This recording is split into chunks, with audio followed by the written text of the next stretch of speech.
Okay, we are back at it. We are trimming the fat.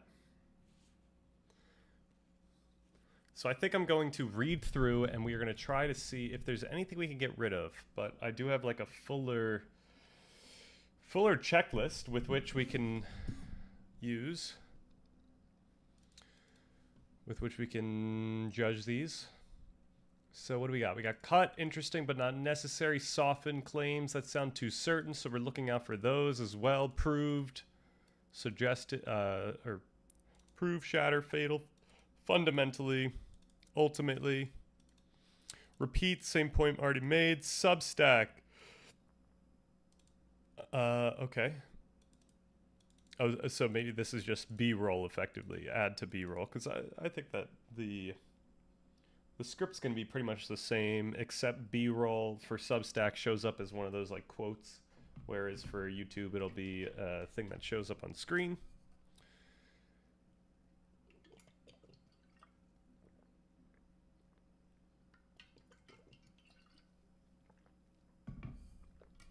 All right, let's run through. All right, you open your eyes and the world simply appears. Intuitively, perception seems straightforward. The sights, sounds, and sensations we experience are direct reflections of the outside world, neatly delivered to our conscious minds. But is this really the case? Do we care about neatly delivered to our conscious minds?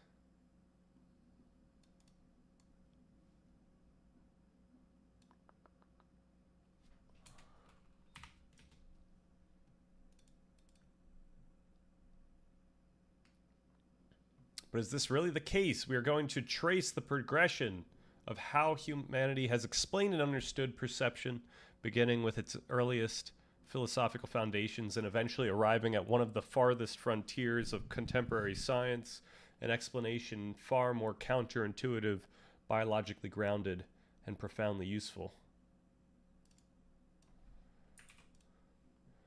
This essay heavily follows and references neuroscientist and Nils Seth's book, Being You, alongside a few other foundational resources that you could find linked in the description. With that said, let's begin. Boom. And my goal is for each of these phases, and maybe this is going to be parts. Part 1.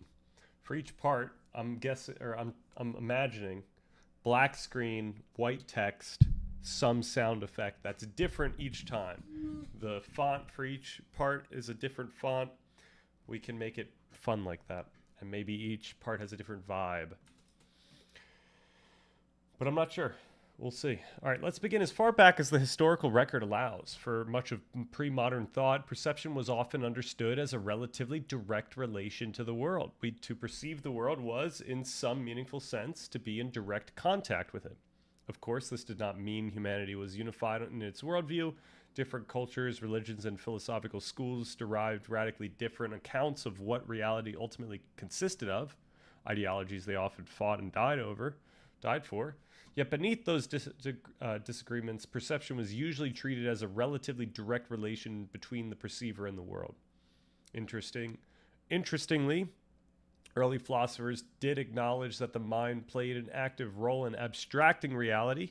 In Aristotelian and later scholastic philosophy, perception was often explained within a hylomorphic metaphysics. The sense organ received the sensible form of the object without receiving its matter. Then the intellect could abstract universal concepts, for example, recognizing tree from this specific oak.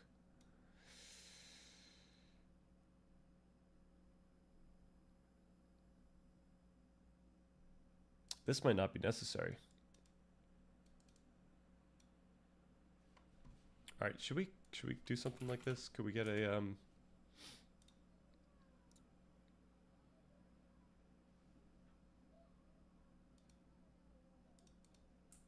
what's going on here? Could we get a chat that is just kind of following along with us?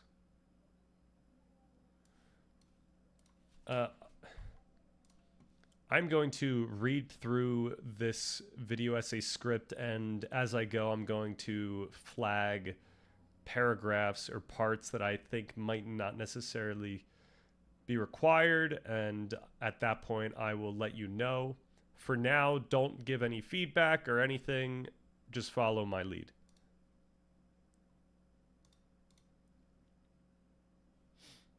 Understood. I'll follow your lead and won't give feedback unless you ask for it. Okay. First, is this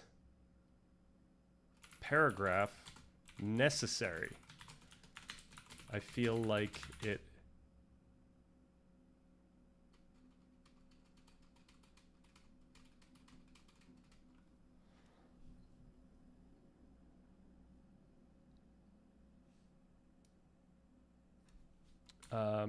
or perhaps can we make it much more succinct?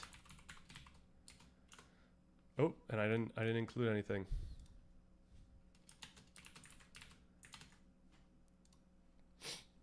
All right. Okay, the paragraph is useful because it prevents the early section from sounding like everyone. Before Descartes was naively direct realist, it adds nuance. So early philosophers were not completely naive about this.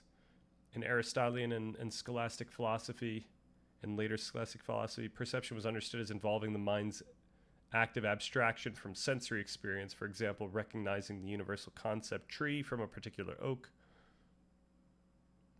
But perception was still generally treated as a relatively direct relation to the world. All right, that's basically the same size. Maybe slightly shorter. Aristotelian and later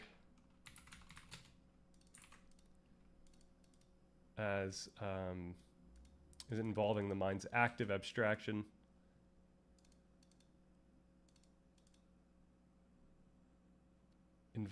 As involving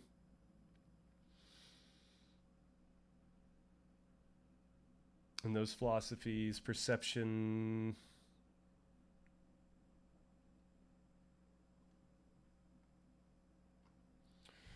okay, how do we go about this? This is like really early on, so we got to be really careful or close or quick with it.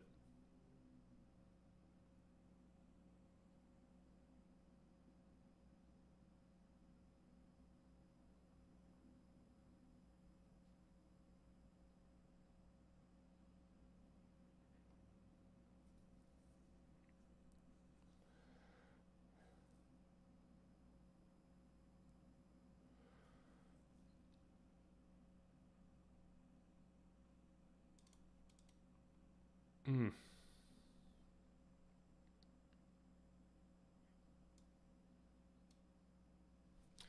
All right, so I think I'm going to just throw this in and just be like trying to figure out how to make this opening section sound more cohesive.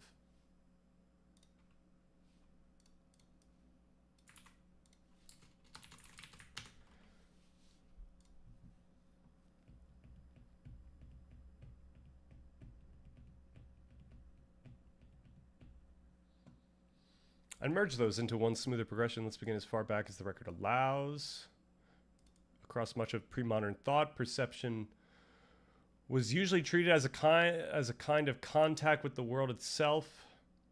Different cultures, religions, and philosophical schools disagreed radically about what reality ultimately was: matter, spirit, divine order, form, substances, and so on. But beneath those disagreements, there was often a shared assumption. When we perceive, we are not sealed off in... Okay. To perceive was, in some meaningful sense, to be in direct contact with the world. Okay, there we go.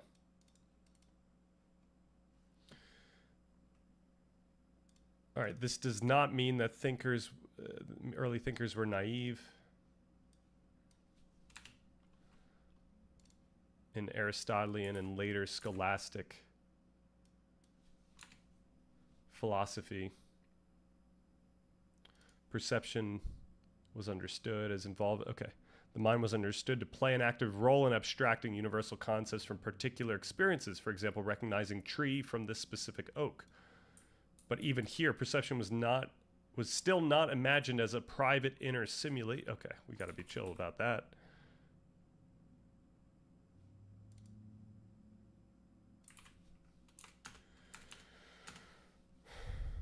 But even here, perception was still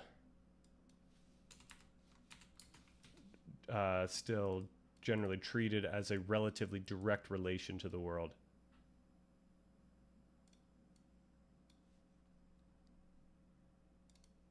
As a way the world itself became available to the pursuit. Okay. Here's what I have. All right, I think that's better.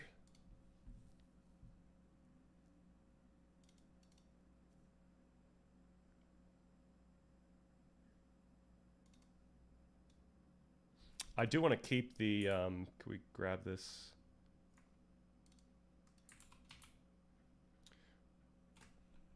Belief systems.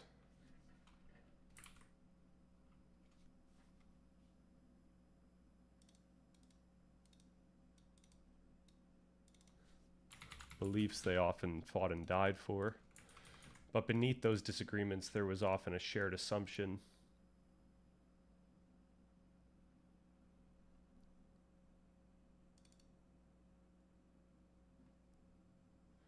Different cultures, religions, and philosophical schools disagreed radically about what reality ultimately, should we say, was or consisted of?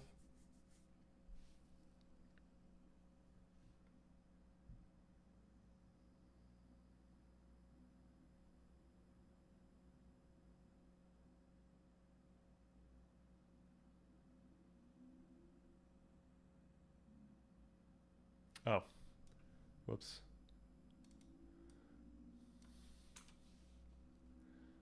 Okay, was or consisted of.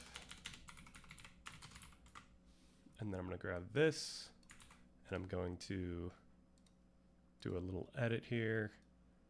Go here, boom. All right. I'd choose consisted of because it sounds more precise and philosophical without being too technical. All right.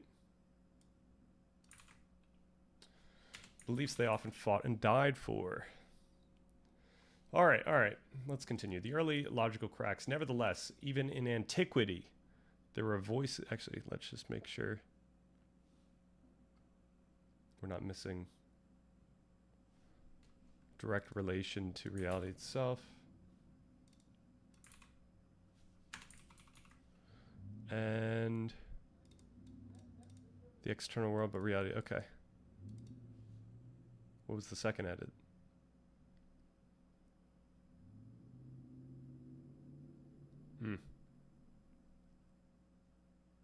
Was that one of the edits?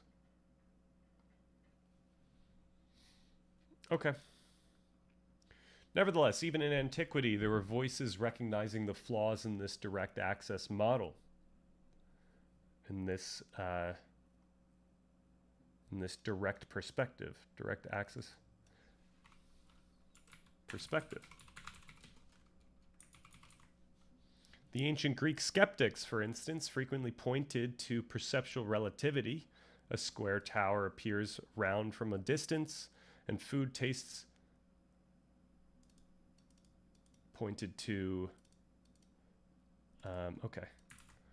For this, how can we make it more intuitive?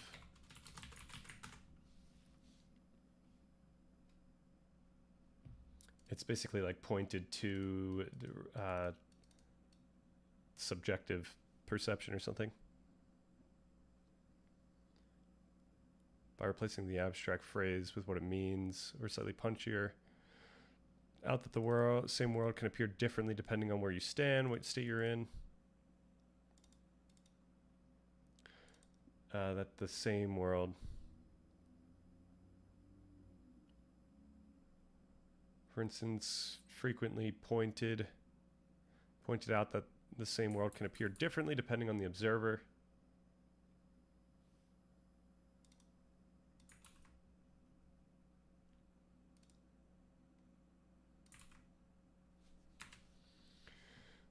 The square tower appears round from a distance, and food tastes bitter to a sick person but sweet to a healthy one.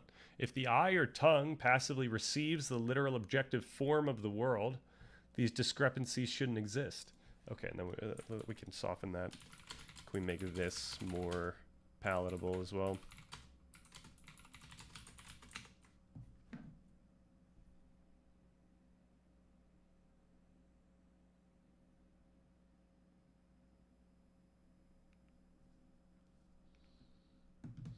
Okay, I also have until...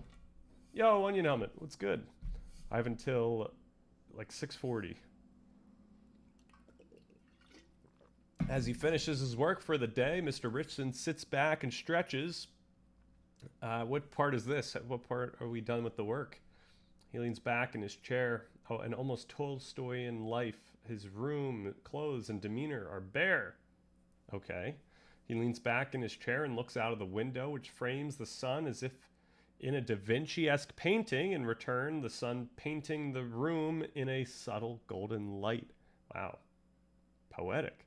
As he starts his live stream, he sees the old viewer in chat who has just typed and placed him into a paragraph in a novel without his consent. He smiles. Awesome. Except I do consent. You could put me in the book. I'll be whatever character is needed. I'll be like an NPC like character. I like bump into the main character at a supermarket or something, and I say, "Oh, sorry about that," and that's it. And then I walk away, and that's it.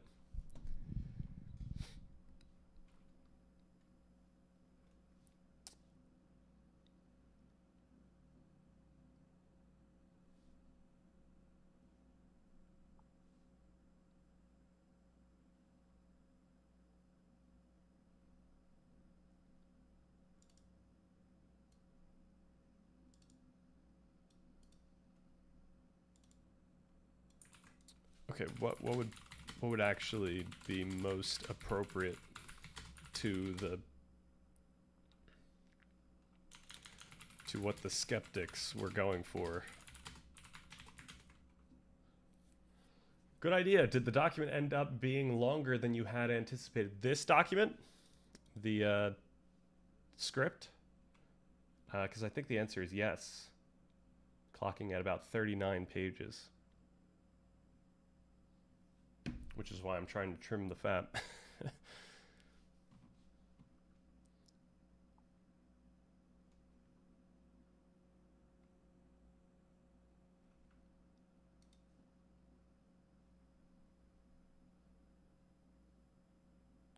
Perception gives us direct access to things as they truly are, then which appearance should we trust? And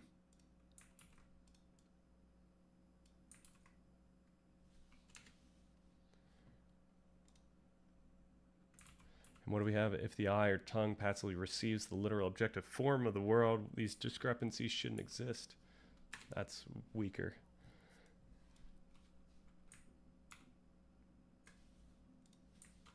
Furthermore, direct realism faced a recurring challenge. If perception puts us in direct contact with the world as it is, how do we explain cases where the world appears other than it is?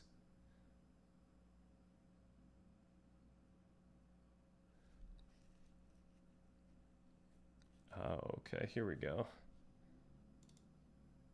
Furthermore, if perception puts us in direct contact with the world as it is, how do we... Oh, so this is the same question, though.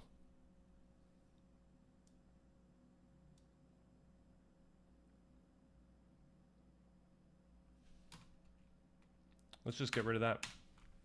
Furthermore, if perception puts us in direct contact with the world as it is, how do we explain cases where the world appears other than it is? Dreams, hallucinations, illusions, or seeing a straight stick appear bent when submerged in water?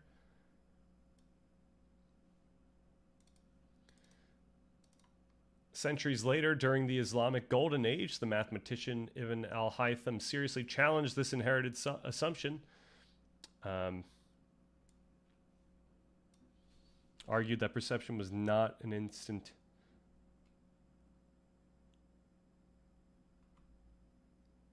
All right, why don't we just say argued that perception was not an instantaneous transmission of reality, but the result of rapid interpretive processes, an early articulation of the idea that what we see depends on judgment, not simply a direct copy of the world.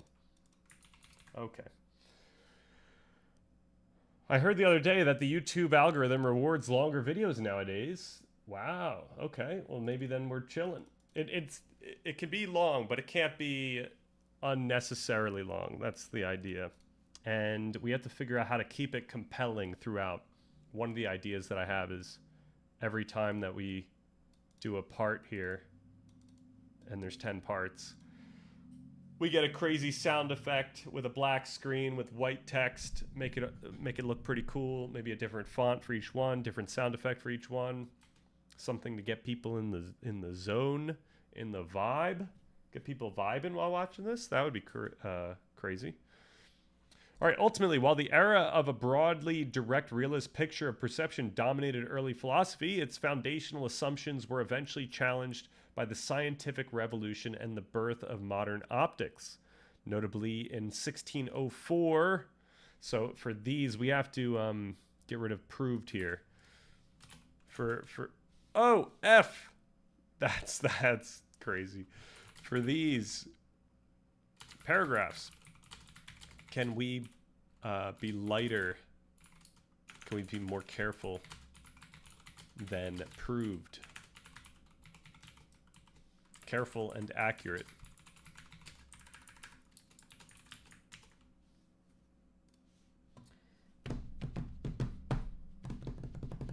And then I think what we might want to do is, instead of having like separate videos for each part, so we could do the full drop, and then we could release this in 3 parts, as this kind of leads up to like pre-science view, the pre-science view.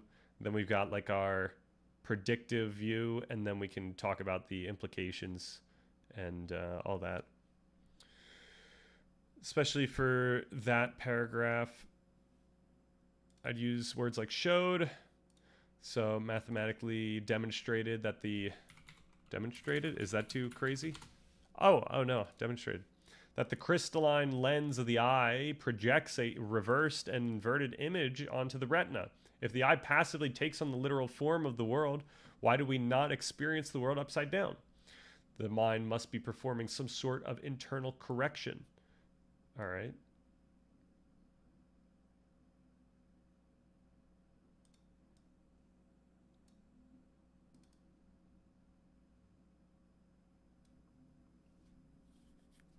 This goes without saying. In 1610, Galileo's telescope, and later I'm not even going to try. Pronunciation. Leeuwenhoek. Oh, that's so easy. Leeuwenhoek. I did this for the other one. Leeuwenhoek.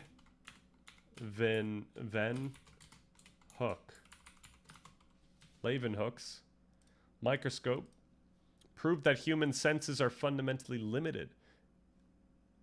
If our eyes gave us direct, unmediated access to truth, we shouldn't need a curved piece of glass to see Jupiter's moons or microscopic life. It proved. This one's kind of a prove.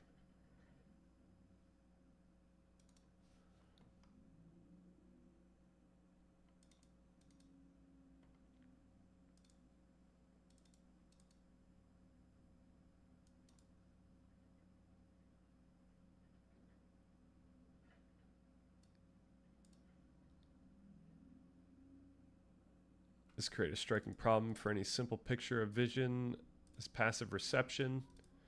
If the retinal image is upside down, why does the world not appear upside down to us?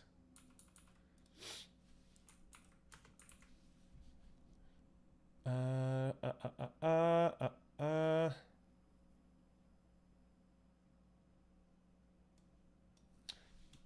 don't think this is... if anything, I want to get rid of this wording. If the eye...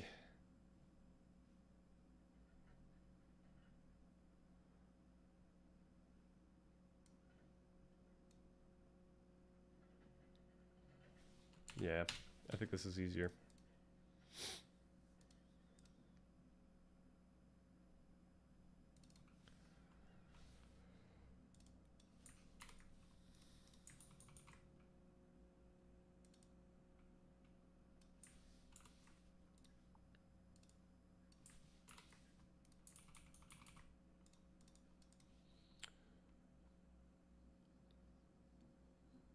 Okay, this is cutting Leeuwenhoek out of the equation. Let's do that. A few years later, Galileo's telescope and later the microscope made the limits of unaided perception impossible to ignore. Made the limits of perception fundamental. Okay, made the limits of perception impossible to ignore. Galileo observed moons around Jupiter that, okay.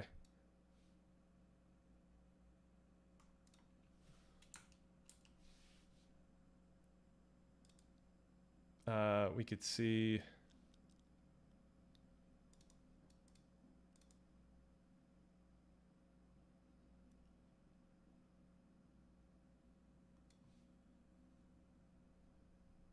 this is a crazy thing to say. It proved our baseline perception was not a comprehensive view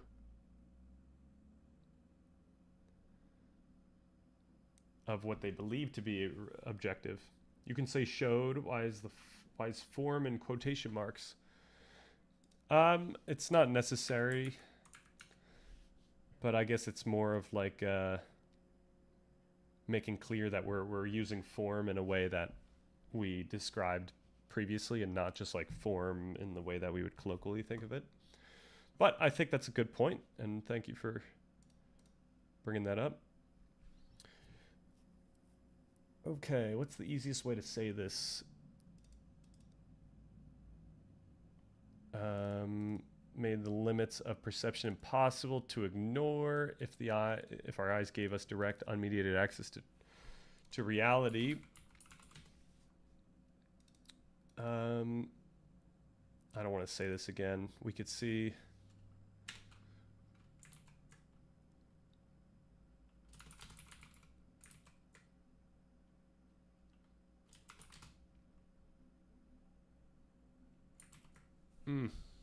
what's the way to go about this one?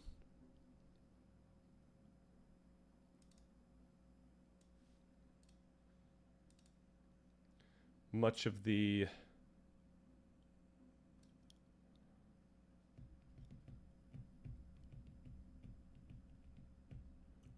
world was too small or too far away,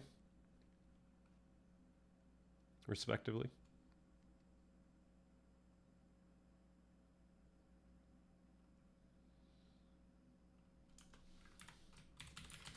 Much of the world, I don't know, was too small or too far away to yeah, this is not the best way to say this.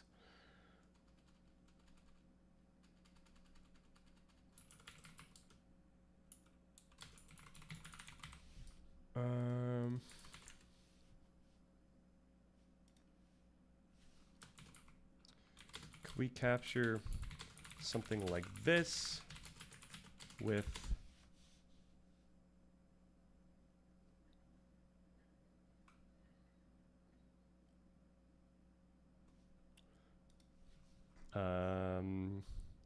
microscopic life and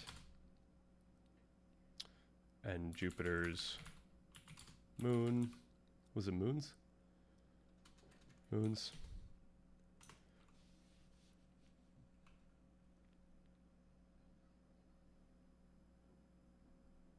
Galileo's telescope and later the microscope revealed that much of reality was simply unavailable to ordinary perception.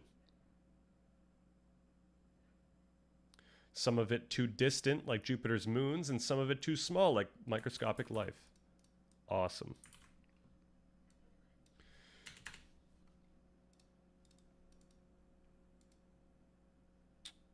All right, this one I feel like we could just cut. I don't know if this is absolutely necessary. In 1623, Galileo argued that qualities like heat, color, and taste are not present in experience. This is actually kind of important, but... And then can we reframe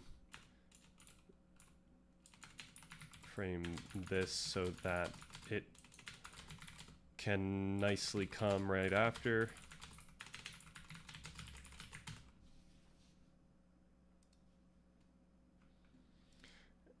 And in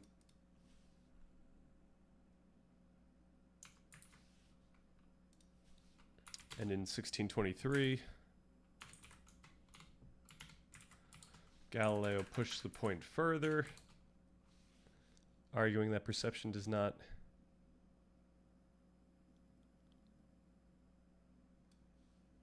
I see.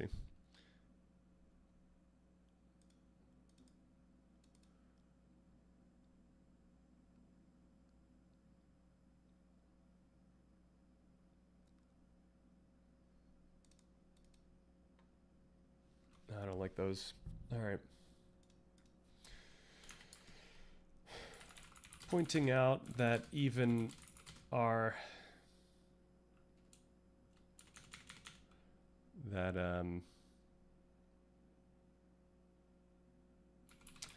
even our perception of what seems right in front of us, what is viewable,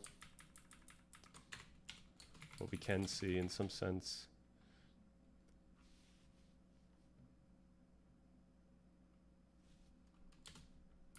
are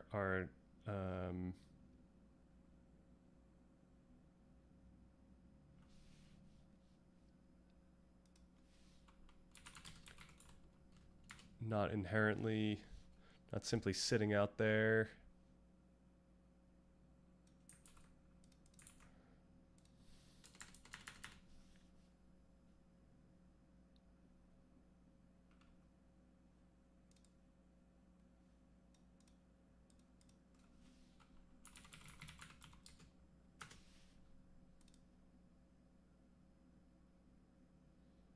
Or not present in experience is crazy that I would have said that.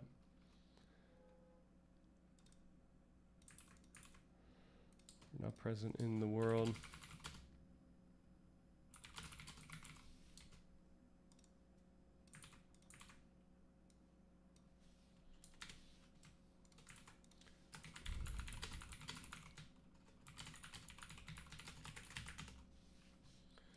All right, this is truly vibrating. And in 1623, Galileo pushed the further even pointer, pushed the point even further. Even when the world does appear to us, some of its most vivid qualities are not simply inherent things in themselves. Qualities like heat, color, and taste, he argued, are not present in the world in the same way as shape or motion. They depend crucially on the perceiver. Now, how crazy is this that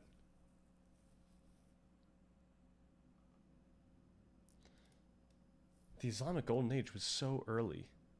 How is this if the okay, let me just say this one out. If the Islamic Golden Age was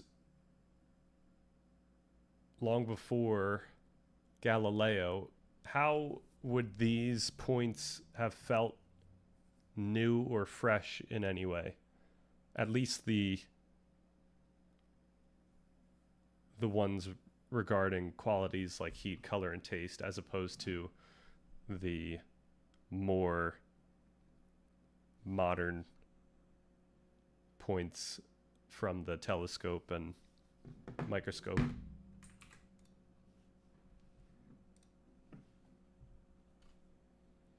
Okay, we got to make this a little colder in here. Once again. 69 degrees outside?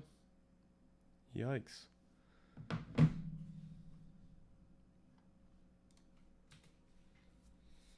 Okay, Galileo's point about heat, color, and taste would not have been wholly new in the broad history of thought. Earlier traditions, including ancient Greek philosophy and medieval Islamic optics/philosophy, had already begun recognizing that perception involves interpretation.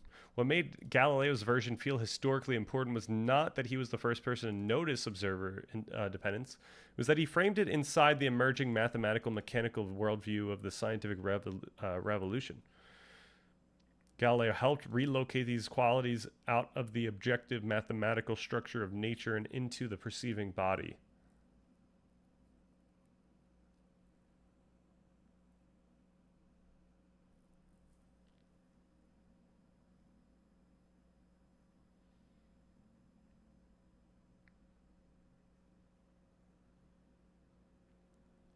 Okay.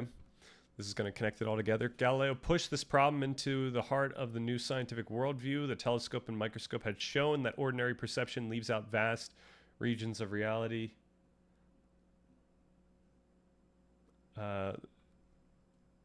Showed that much of... So I want to keep that much of reality was simply unavailable to ordinary perception. Some to distance. Okay. Keep that. But Galileo went further. Even what we can perceive is not always present in the world exactly as it appears. Quality like heat, color, taste, sound, and smell, he argued, are not properties of objects in the same way as shape, size, or motion. They arise through the relation between the physical world and the perceiver. Okay.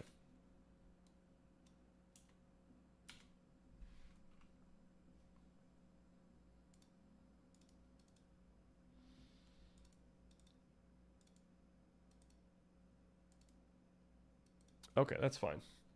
The compounding weight of these discoveries made simple direct access pictures harder to sustain. The mind became isolated, locked inside the skull, interacting only with its own internal representations. And then we could get rid of this, of direct access was over, necessitating. All right, then we need to make this softer. Can we make this softer?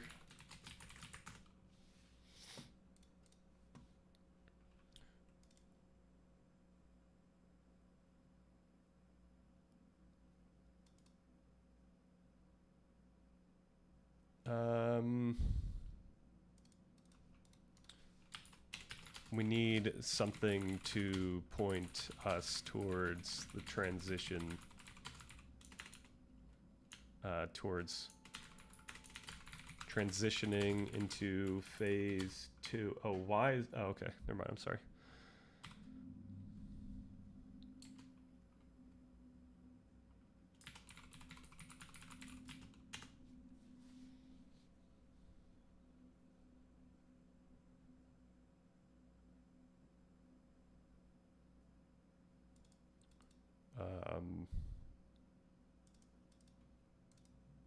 These are all questions.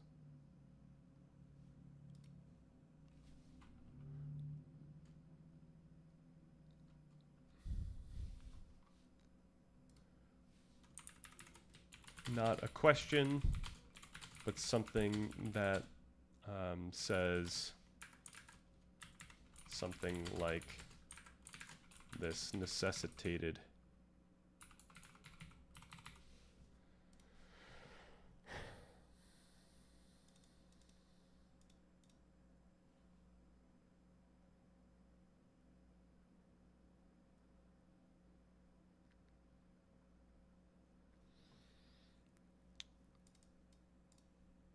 One that could explain how the mind, increasingly understood, is separate from it, couldn't know anything by itself. Is that even what we're like looking at?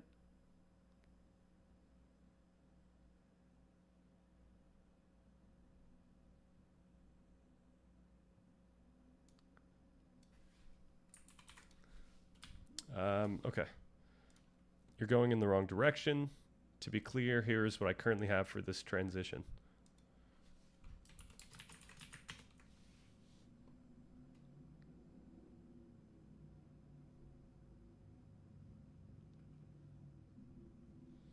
Simple picture of direct access had become increasingly difficult to sustain, creating the need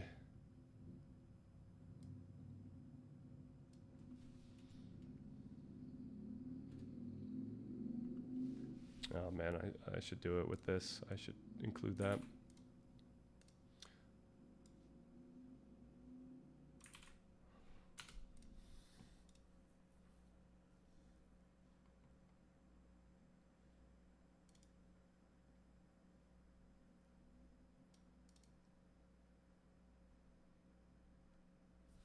There we go. This is nicer.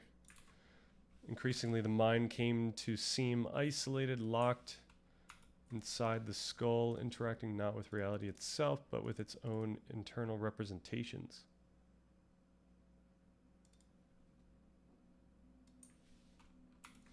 I could say the mind. Oh, it needs to be something like threatened.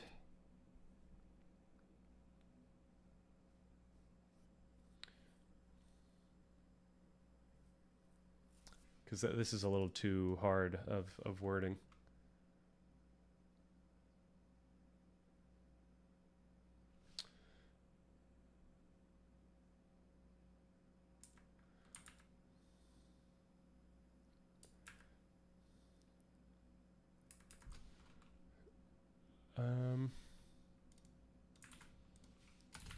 Can we be more appropriate than...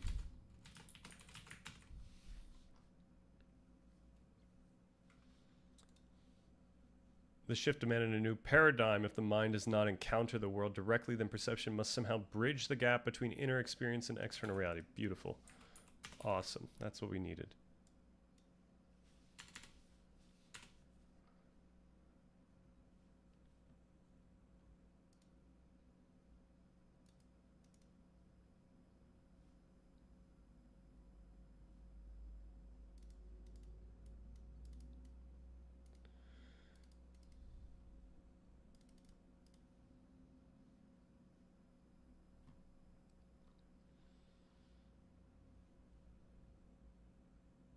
Man, this is just completely overwriting. All right. But I still want...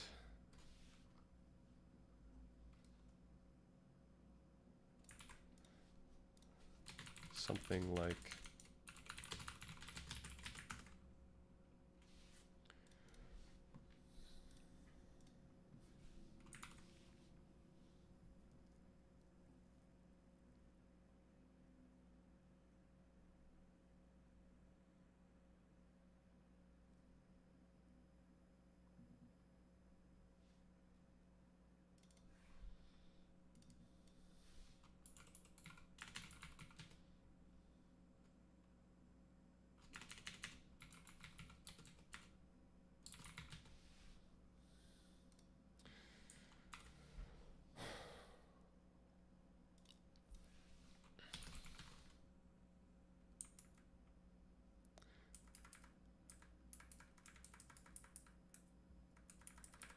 The mind appeared more isolated, started to appear isolated.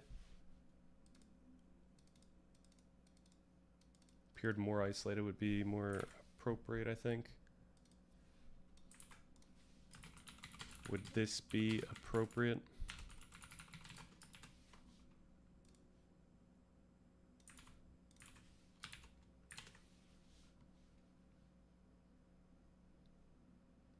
Increasingly isolated? Okay, okay. What do we got?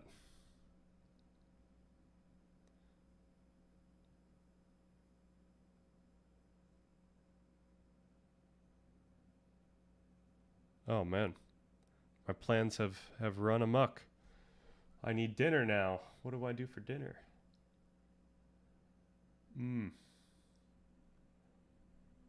Alright, good news is we got a longer stream.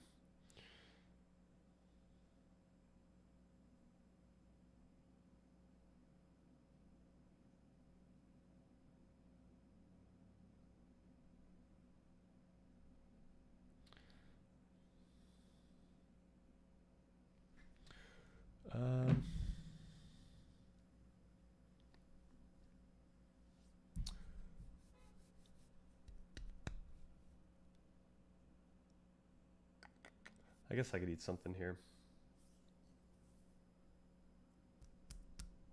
All right, let's continue. I'll probably, I don't know, eat at 7. And maybe I'll just be off for the night. I'll probably be working on this a little bit later.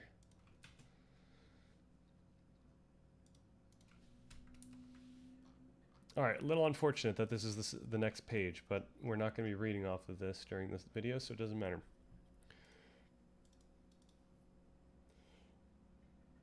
All right, this shift demanded a new paradigm. If the mind does not encounter the world directly, then perception must somehow bridge the gap between inner experience and external reality.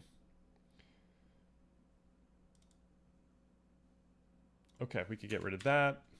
Oh. To solve this is going to be an issue, is not necessary. I could probably just say in 1641, Rene Descartes. Uh-oh, I've lost my ability to bold this thing. All right.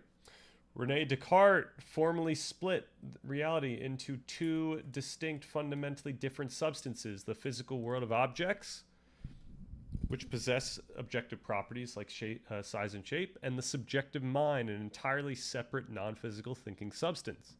This dualism helped bring into focus a model known as representationalism, the idea that perception does not give the mind direct access to the world itself, but is instead mediated by internal representations.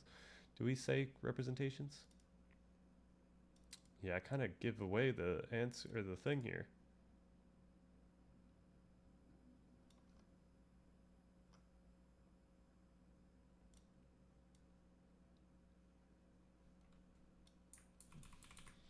Yep, let's cut it. Let's take this.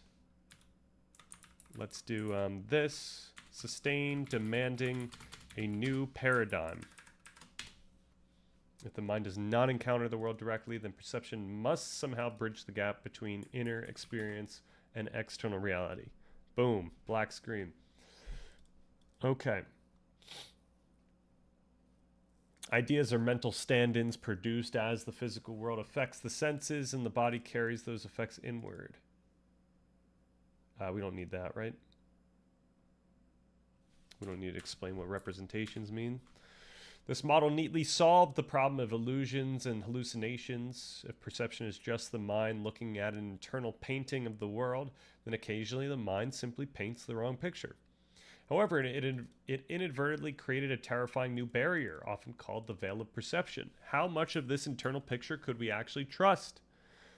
This sparked a massive philosophical war across Europe over how to grasp ultimate truth. Roughly speaking, two fiercely opposed camps emerged.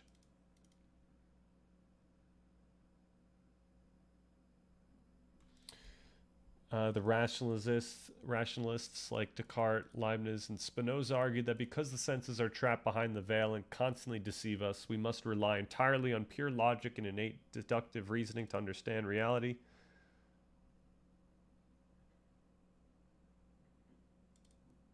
I don't think we need this.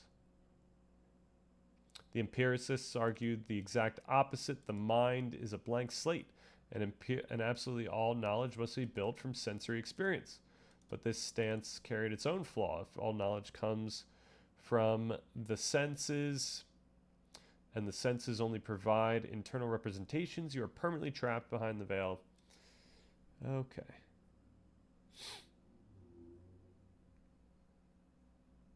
To save the empiricist project from this trap, John Locke attempted to refine the representationalist model by dividing properties of the world into two categories, into primary qualities, which were real, and external.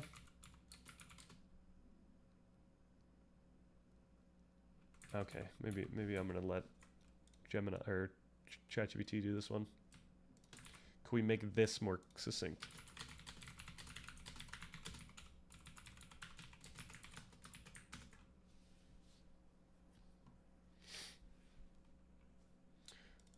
Okay. This problem helped define one of the central philosophical divides of early modern Europe. Rationalists like Descartes, Leibniz, and Spinoza placed their trust in reason, mathematics, and innate principles, arguing that the senses were too unreliable to ground certain knowledge. Empiricists like Bacon and Locke moved in the opposite direction, insisting that knowledge must begin with sensory experience. Both sides face the same underlying problem. If perception only gives us internal representations, how can those representations ever be securely connected to the external world? Locke tried to solve this by distinguishing between primary qualities such as shape, motion, and solidity, which he believed existed in objects themselves, and secondary qualities such as color, taste, and sound, which depended on the perceiver. In doing so, he had hoped to preserve a bridge between subjective experience and objective reality.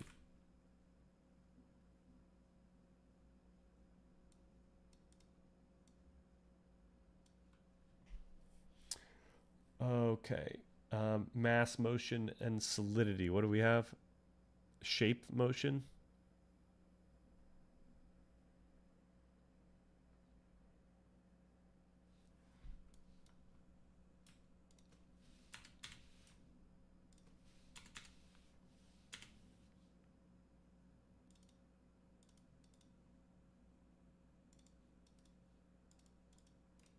All right.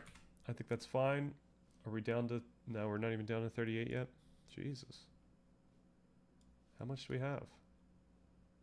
All right, a little bit. Okay. Ultimately, the early representationalist paradigm was decisively weakened by a mix of physics, empiricism, and logic. The first fatal hole was poked almost immediately by... I don't know if almost immediately is necessary here.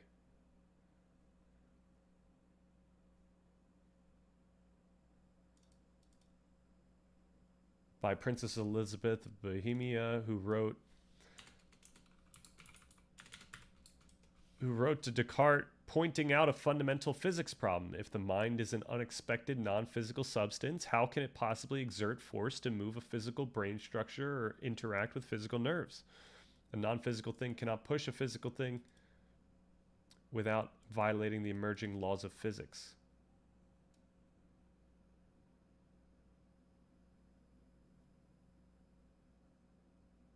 How could it possibly exert force to move a physical brain structure without violating the laws of physics? How could...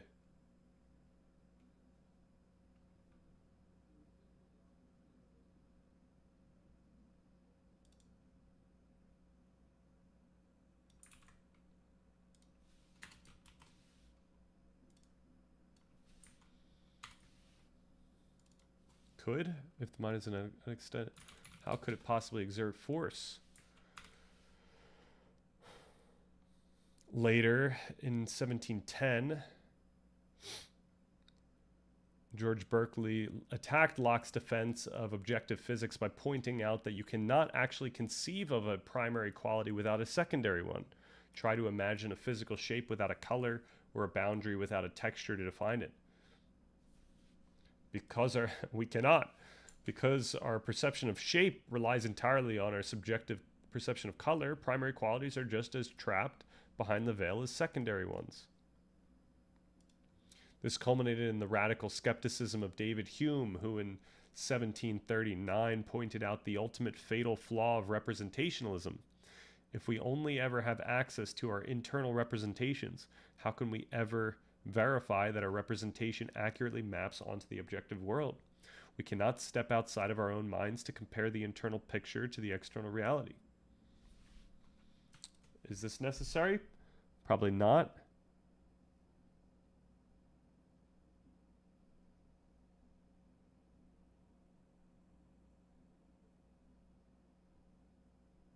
Maybe it is. It's kind of like an early version of what we say later.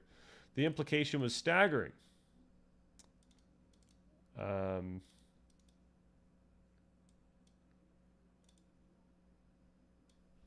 What if we just say, ultimately, the Cartesian attempt to explain perception had inadvertently proved that the brain is completely blind to the outside world, trapped inside a dark skull, utterly isolated from objective reality.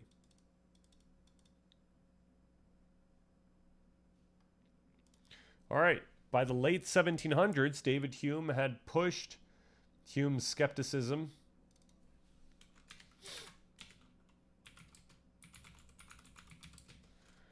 and then can we be softer about this? Can we be more appropriate about this line?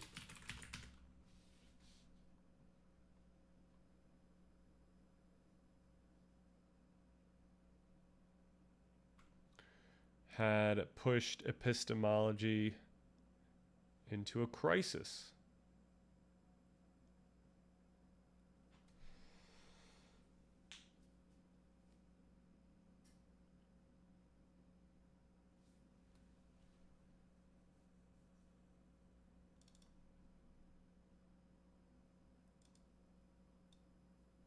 Is this the first time we say epistemology?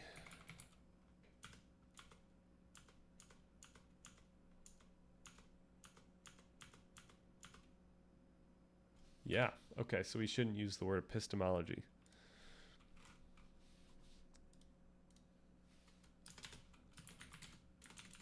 Perhaps crisis and let's not use epistemology.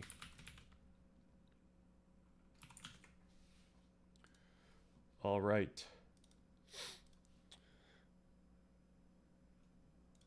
Okay, I had pushed the question of human perception into a crisis,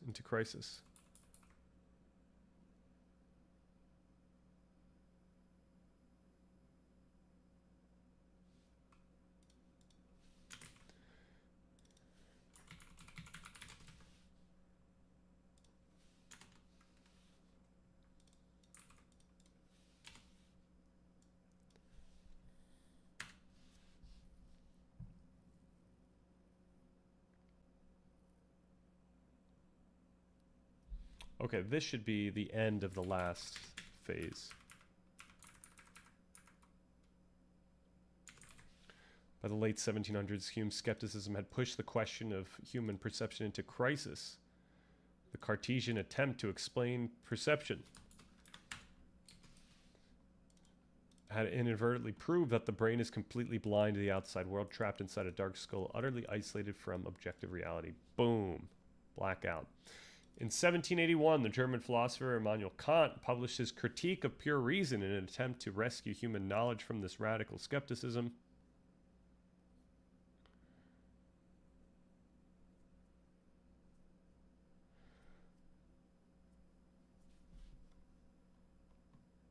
From skepticism. To do this, Kant realized he had to completely rethink the mechanical relationship between the brain and the world. Up to that point, every philosopher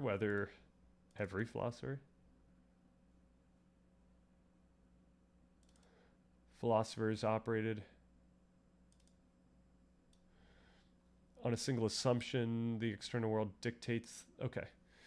Up to that point, philosophers usually operated on a single unquestioned assumption. The external object dictates the terms of perception. They believed the mind simply molded itself to match the world, acting fundamentally as a passive mirror, trying and failing to accurately reflect a pre-existing reality.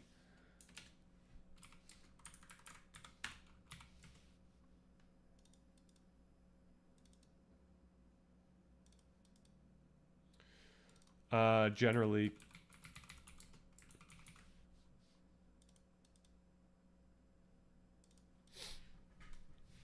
operated. Okay. Kant argued that if the mind is merely passively shaped by the external object, then Hume is right, and we are doomed to skepticism. Therefore, he proposed a radical reversal. The mind dictates the terms of perception.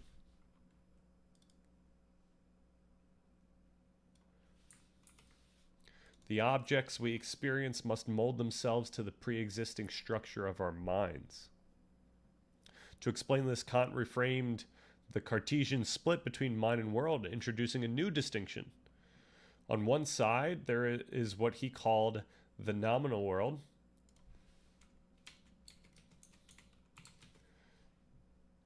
or the thing in itself. or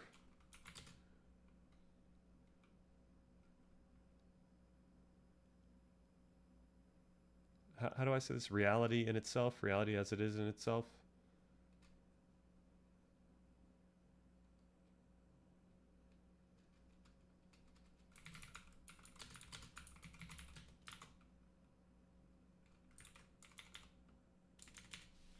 The objective universe as it actually exists. Oh, I could just say that the reality as it actually exists.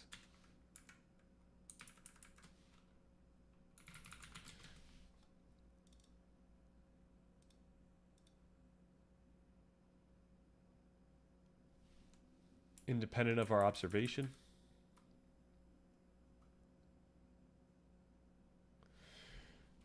Fundamentally, permanently inaccessible to us. On one side, there is what he called the nominal world, reality as it actually exists, independent of our observation, and fundamentally and permanently and fundamentally and permanently. Ooh. How's the right way to say this? How can we make this all happen in one sentence? Yo, Void Slothy, what's good? Hello. Welcome. I am doing some in the weeds editing of this video essay that I'm hoping to put out sometime soon. But it's kind of a chonky boy. But it's kind of sick. Not gonna lie, it's kind of sick. So I'm just trying to make sure that everything is. We're trimming the fat. We're making it so that we're not saying anything too inappropriate. Have you made up your mind regarding whether you want to read Moby Dick on stream? So I wouldn't read it on the stream. If anything, we would have like a book club type of deal. And I don't know what the books would be that we end up reading. I would have to do a comprehensive look of like the top I don't know, the top fiction, philosophical novels that people say you should read and whatnot. Oh, I used the philosophy tag and found you. Awesome. That's usually how people find this channel. I don't usually market much, at least yet. I'm kind of still in my training phase. Like the beginning of Batman Begins. I'm just out there with Liam Neeson. So, yeah, we just kind of talk about some cool topics. I think that we're cutting edge because I've spent a lot of time learning about neuroscience and then connecting that with what I believe to be like the more contemporary linguistic philosophers who seem to be on the money. I love to have meaningful discussions. Awesome. Hell yeah. Very cool. Yeah, the goal of this channel ultimately is to let's get this guy blown up here. Is actually kind of more ambitious than what I'm going to be talking about today, but it's like determining a path for life. Like how can each person, regardless of who they are, navigate life, and that's the type of thing that this channel is going to cover. The steps I think that are involved here are, so obviously that's going to be a step, but in order to do that, I think we need to look at the step of like, how do we identify and pursue any goal, regardless of what that goal is? And then at the bottom level here is like, how do we even navigate what it would mean to like be a person that can pursue a goal? Like that's the bottom level philosophy that I'm talking about. That honestly this channel's been like 95% on. This essay that I'm talking about is about perception, explaining perception, how perception has been explained throughout time, leading up to where our cutting edge is today. Out of curiosity, are you unable to pronounce Melville's name? Is it Melville, or did I just skip over it? Is that not how to pronounce it? Because I guess that's a self-answering question there. Okay, I'm curious how you would answer the question. Who are you? How I would answer the question I just mentioned, or the question of who am I? Which, because one of those is a lot easier than the other. Okay, okay. Um, I'm just your average, software engineer who, after work, goes on goes on Twitch and works through topics of this type of grandeur. Yeah, I'm interested in this stuff. I think that if we pursue these topics, we could figure out how to make them palatable and accessible, and then spread them widely, and then help a bunch of people. I think that's kind of the goal here. So this is hopefully going to be a pretty productive channel, a pretty welcoming channel, a positive channel, and yeah, I'm still feeling out like what is the trajectory here of how I should go about this channel. So right now the channel has, so we stream. The channel has videos from stream, like past stream videos that I edit into little nice chunks on one topic. But then if we go to the playlists here, we've got video essays. Let's now. build a. Whoa. We've got some actual like nicely done video essays, which is what I'm working on. I'm working on the next video essay. That's going to be even more chonky than this guy. And these have been so far the quote unquote money makers in terms of getting these subscribers. This is all from these videos pretty much. The video essays. So that's how so far I've marketed. But right now I'm building up a stockpile of like short form content. So we can do that stuff, and then really what will the marketing that I should be doing is short form content and networking at the same time, which is what I think I'm slowly getting myself towards. Do your interests define me? Whoa. I doubt it. I wouldn't say that. I think if I were to play the game of trying to say what defines a person, which I wouldn't do. But if I'm going to entertain it, I would say that perhaps their personality and their vibe and their intentions, all these things are in the mix, as well as their interests. Stan went to Harvard and was friends with Edward Snowden back in 2009. Jeez. That's some straight up misinformation. Unless that's what Edward Snowden tells you.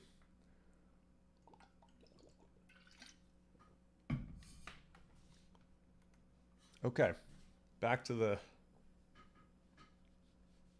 stuff. On one side we're not going for was. On one side, there is what he called the nominal world, reality as it exists independently of us, which Kant argued can never be argued we can never access directly. Beautiful. Awesome. On the other side, there is the phenomenal world. The world exactly as it appears to us, structured and organized by our human experience. By our experience. Human experience? Experience? I don't know. Probably doesn't matter. Because I asked you who you are and you listed your interest. That's how you chose to convey and represent myself. Oh, okay. Yeah, I guess that's how I so I would say that's how I inferred that what you were looking for. That's what I inferred that you implied, I guess. So yeah, so I like purposely skipped over information like I am 29-year-old male and I have a couple siblings and stuff like that, and I'm where I live and stuff like that, even though that might be the first thing I would say in a date if someone asked me that question. So this is a good place to just point out the context with which we use with which we communicate. We infer different things based on the context. All right, Kant agreed with Hume that if you look out into the physical world universe, you cannot actually find concepts like space, time, and causality in the raw data. However, Kant argued that we strictly require these concepts to do science and have coherent, unified experiences. All right.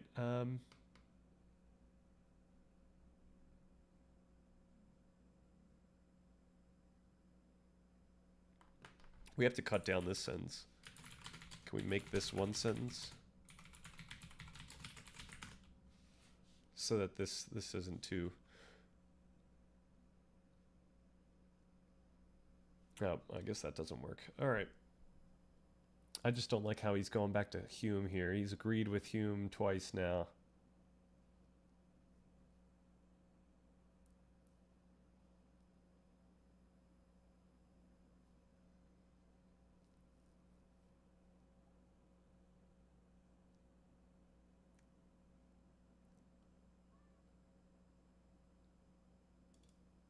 Could we just say Kant proposed a radical reversal? To escape skepticism, Kant proposed a radical reversal. The mind dictates the terms of perception.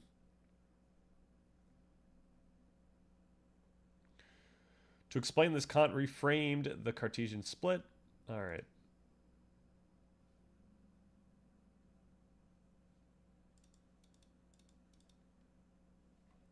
All right, Kant agreed with Hume that if you look out into the physical universe, the physical world, you cannot actually find concepts like space, time, and causality in the raw data.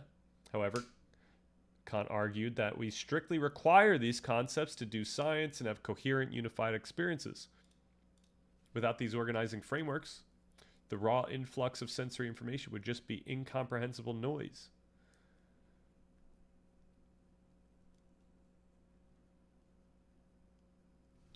Raw sensory information.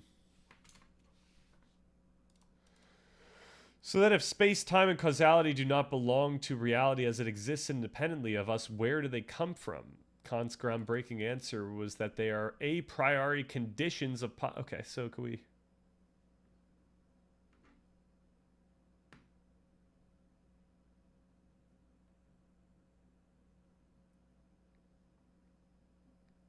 Kant argued that we strictly require these concepts to do science and have coherent, unified experiences. They are a priori conditions of possible experience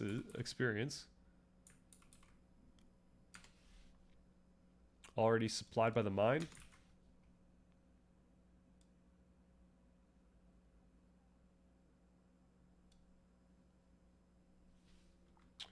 The necessary structures through which any... Okay. Right, okay. Already supplied by the mind. Beautiful.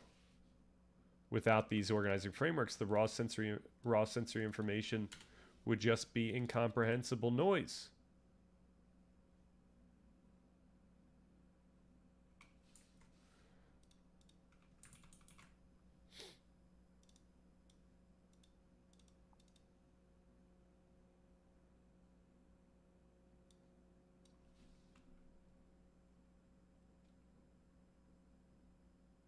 We strictly require these concepts to do to have coherent, unified experiences. They are, as he framed,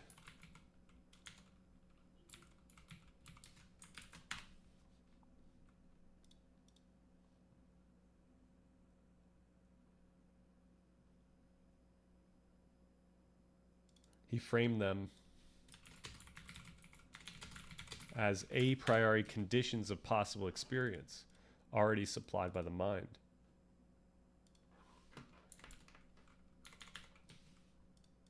Without these organizing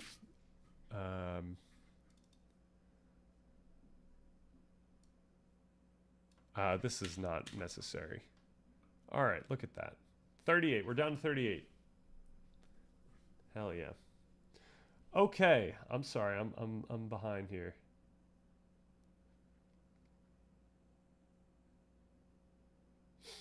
I ask you who you are. Okay, no, I asked who are you? All of that is irrelevant. I personally think it's dishonorable to try to define a person because human people are fluid. The past, present, nor future can truly represent you. That's why we use names. It's a sign of respect. It's a variable of for the person's current self. Yeah, I like that. I like that idea. I like the idea of you know, fluid identities, and I don't mean that in like a a woke way or whatnot. I just mean like in general, like playing around with who you could be, who you might be, who you are. You know, I might be the type of person that buys whole milk instead of 2%, you know, and then you try it out. You see if that property of you like feels good, you know, is that part of your identity now? Hey, what's good, Darmanum? Nearly at the promised land. I think so. I think so. I'm now doing like a fine tooth comb through and making it so that we're cutting fat, making it lean, making it nice. I think there's still going to be iterations of making sure that it's worded appropriately. Like I just after putting so much work, like the more work I put into this, the more I feel like I need to make sure that I'm not putting that work to waste. Like I want to make sure that we end up finishing here with the best thing we could possibly do here. All right, Dom's gonna love Void. Oh yeah, I just saw him in another chat. Nice. Well, there you go. Another person named Void. Okay, who's talking Buddhist stuff. Confused now. The plot thickens. I'm Christian. Oh, Void thought in Marissa's stream talking Buddhist stuff. Uh-oh, in a woke way. Oh no. Quick. Don't worry, after I cook you with claws, you'll delete the video. Claude. Cook you with Claude, you'll delete the video. Right. Claude's gonna tell me that it's glad that I put out a video, because if I didn't put out a video, then you would have never asked Claude what it thought of the video. And yeah. And now I'm hooked. Grok, is this video true? Oh, Grok, is this video true? Okay, where are we at now? What was wrong with this? What is this guy? I don't think that's how we would do it. All right. Kant's framing profoundly altered the trajectory of how we understand perception today. By shifting attention toward the conditions that structure experience, he helped set the stage for phenomenology, from Husserl to Heidegger and Merleau-Ponty, a tradition devoted to analyzing the structures of lived experience. In turn, many of these thinkers would go on to influence modern theories of mind, perception, and consciousness. I thought it was crazy how many times people brought up phenomenology in the Embodied Cognition handbook. Nevertheless, while Kant's philosophical framework remains deeply pervasive today, it left a massive unanswered question for the rapidly advancing biological sciences. Kant had successfully argued that the mind supplies the structure of experience, but he believed the mind's organizing frameworks were transcendental, meaning they were logical conditions of reality that could never be physically measured or observed. However, as the 19th century arrived, a new breed of physicists and physiologists realized that if the mind is an active factory, it must take physical time and physical energy to do its work. The study of perception was no longer merely a question of optics or philosophical logic.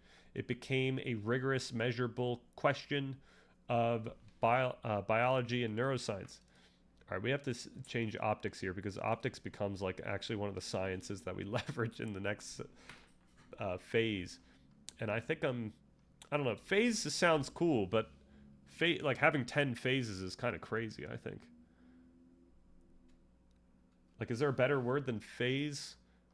I was playing around with part, but part's kind of boring. So I'm not sure.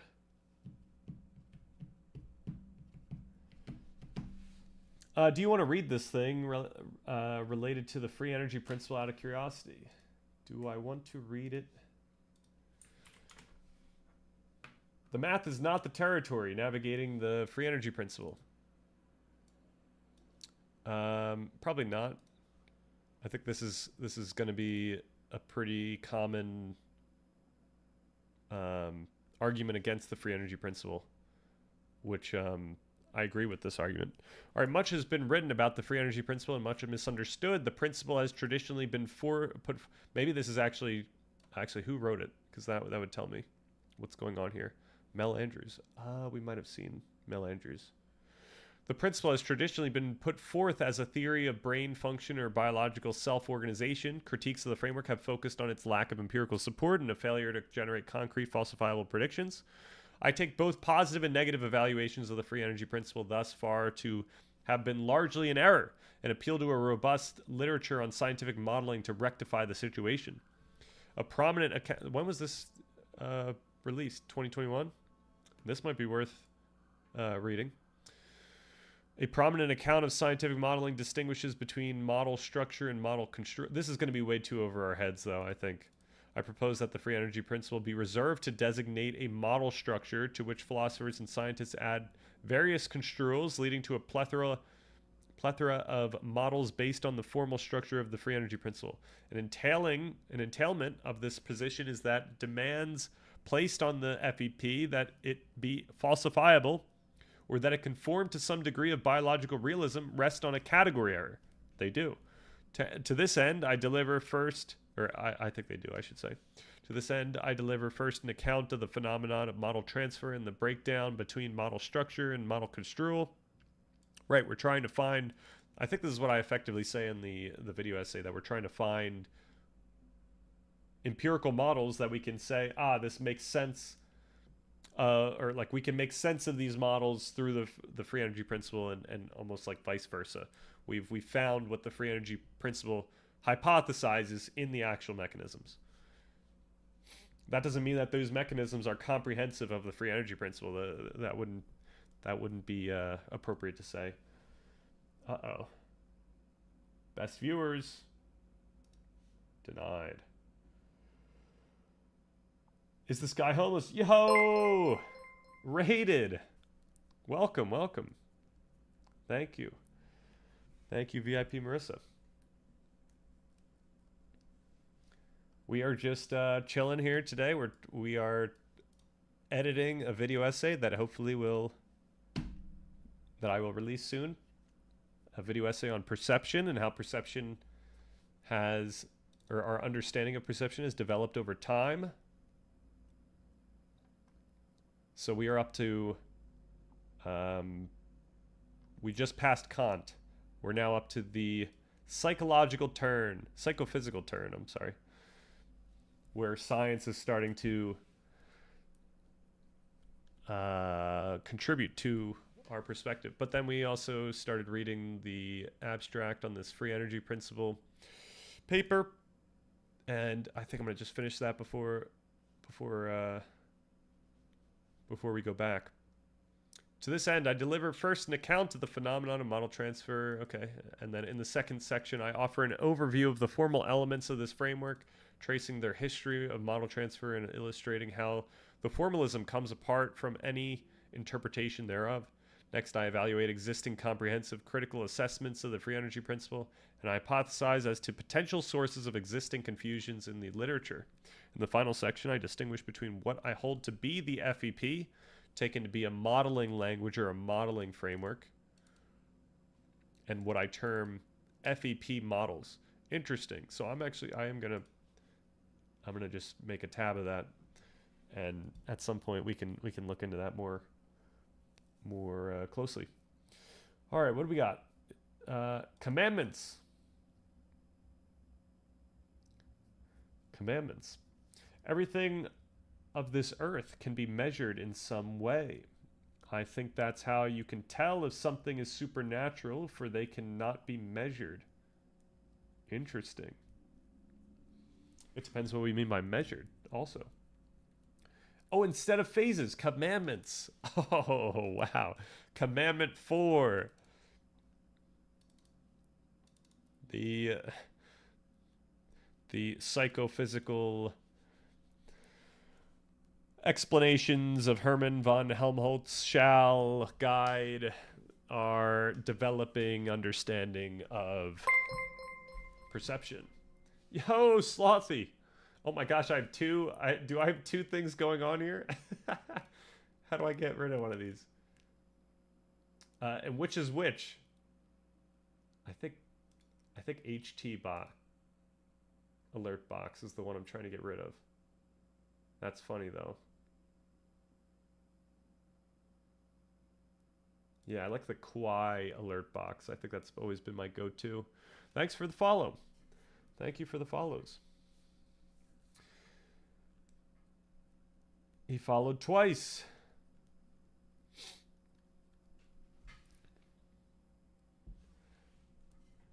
All right, all right. Shall we? In the 1860s, the German physicist and physician Hermann von Helmholtz transformed Kant's abstract insight about the mind's active role in perception into a rigorous physiological research program. By deeply analyzing the anatomical structure of the eye and applying the era's understanding of optics, so this is why optics needs to be reworded here. Helmholtz recognized that the image projected onto the retina is profoundly limited, a two-dimensional inverted projection riddled with blind spots, unstable eye movements, and sensory noise. Yet our conscious experience does not feel noisy, flat, or interrupted. We experience a stable, seamless three-dimensional reality. Yet we, okay, so I don't need to say that. I could just say, yet we experience a stable, seamless, and three-dimensional reality. The math simply did not add up. The rich, continuous world we experience contains significantly more, so I don't have to say the math didn't add up. I could just say the rich, continuous world we experience contains significantly more information than the sparse data actually entering the eye. To solve this, Helmholtz argued that the brain must be doing a significant amount of hidden work to fill in the gaps. Hidden work is kind of weird here. It's like more like work under the hood. But I think this is fine for now. When the brain receives sparse, ambiguous sensory cues, it must work backward to determine... is backwards like the proper way to say this? Backwards to determine the most probable cause of the data. It relies...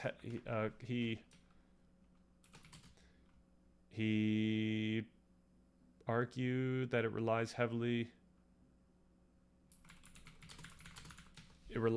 on prior experiences, learned patterns, and structural expectations about how the world works. Helmholtz coined the term unconscious inference to describe this mechanism, and he chose the word unconscious deliberately, noting that we have absolutely no conscious awareness of this underlying process. We are only ever aware of the finished product. He further argued that, so that might actually not necessary, that might not be necessary.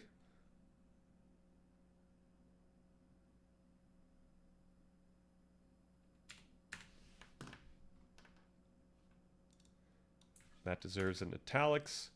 He further argued that the brain acts as a statistical engine, generating perceptual best guesses about the external causes of our sensory data.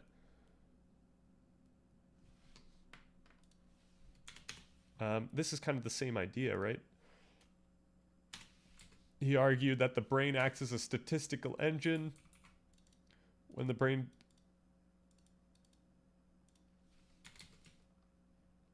must work backwards to determine the most probable cause of the idea.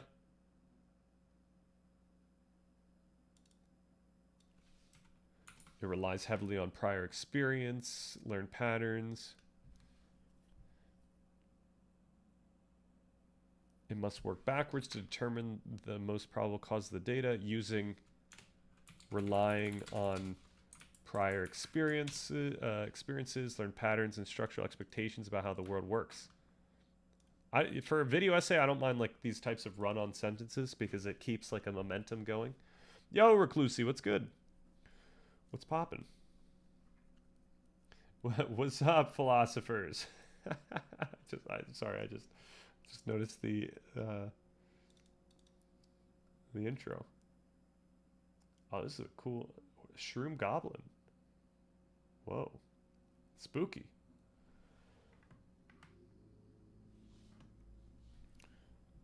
All right. He argued that the brain acts as a statistical engine, generating perceptual best guesses about the external causes of our sensory data, and crucially, continuously updating those guesses millisecond by millisecond.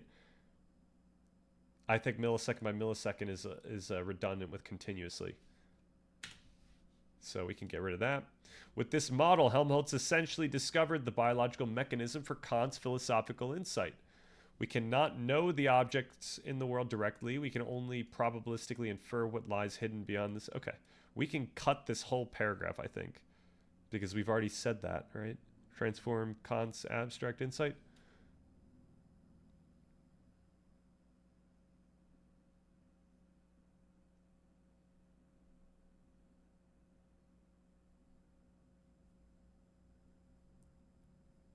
Ooh, maybe there is something here, though, something substantive to keep.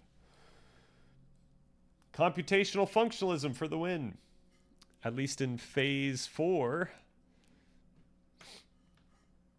We are almost on to phase 5. All right, what do we want to do about this, though? With this model essentially discovered...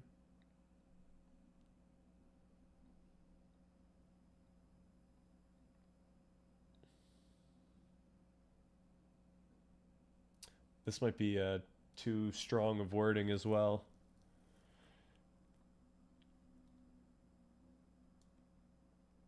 Yeah, I'm going to cut this. I don't think it's necessary.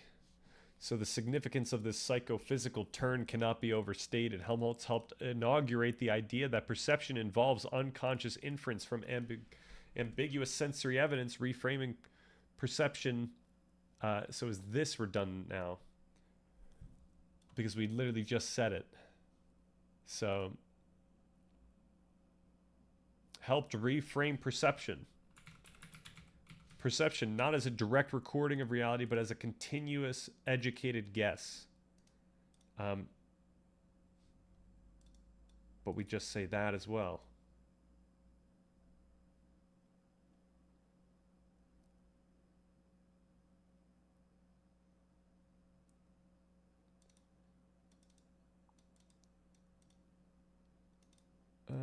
Okay. So this is definitely important to keep, though. This central thesis of perception as inference would quietly survive the next century, eventually becoming the foundational bedrock upon which our most cutting, some of our most cutting edge explanations, models of the mind are built today. We could say that. Models of the mind's actually kind of apt for computational neuroscience. So, okay, I'm going to just put a little strike through this, and then I'm going to continue. Hope you're doing well. Nice. Are you Yo, Anarchy Life, are you still creating more to your book/video, or are we on the editing phase? We are on the editing phase. We've got it all squared away. All the draft is all done. We've got our 10 phases, 38 pages of fun, and now I'm trying to cut away the fat, trying to make sure the wording is nice, trying to do that whole rigmarole, if that's the word. What audience are you appealing to is important to the way you present it. In theory, yes. I think that in this case, like, these ideas to me are just so foundational to everything that I'm going to do on this channel that I think I'm going to make this, like, this has to be more comprehensive than it needs to be accessible. Even though I'm trying to be as accessible as possible while being comprehensive, like, I really want to get all the stuff out here, and then this can always be like a bedrock for this channel. And then we do want to make more accessible content about the topics that I think that we would want to make accessible content for, which would be something more akin to uh, practical tools with which we can operate. So the next thing I think I'm going to do on this channel after this video is basically going to be the sequel in a sense. It's going to be, what are the practical takeaways of all this stuff? Like, all that I arrive at the end here are some like pretty big philosophical implications, and I've got a pragmatic conclusion about philosophy at large. But what are the takeaways in terms of how we can use this information in our own lives? Like, what does this tell us about our own lives? And that could be a video essay in itself, and it's going to be significantly shorter because we don't have to go through all the math that builds it up. Or not the math, the science that builds it up, and the story that builds it up. If you're going for highly technical academic, that's one thing. If for a broad group, a more palatable approach is better, and their repetition helps. Right. That sounds awesome. Thank you. Yeah, it should be pretty cool. I mean, some of those ideas are ideas that I've worked on this channel before, but I think I can now update it with a more effective view of this material. So I'm like slowly making incremental steps in terms of my own understanding of this stuff, and also how to explain this stuff.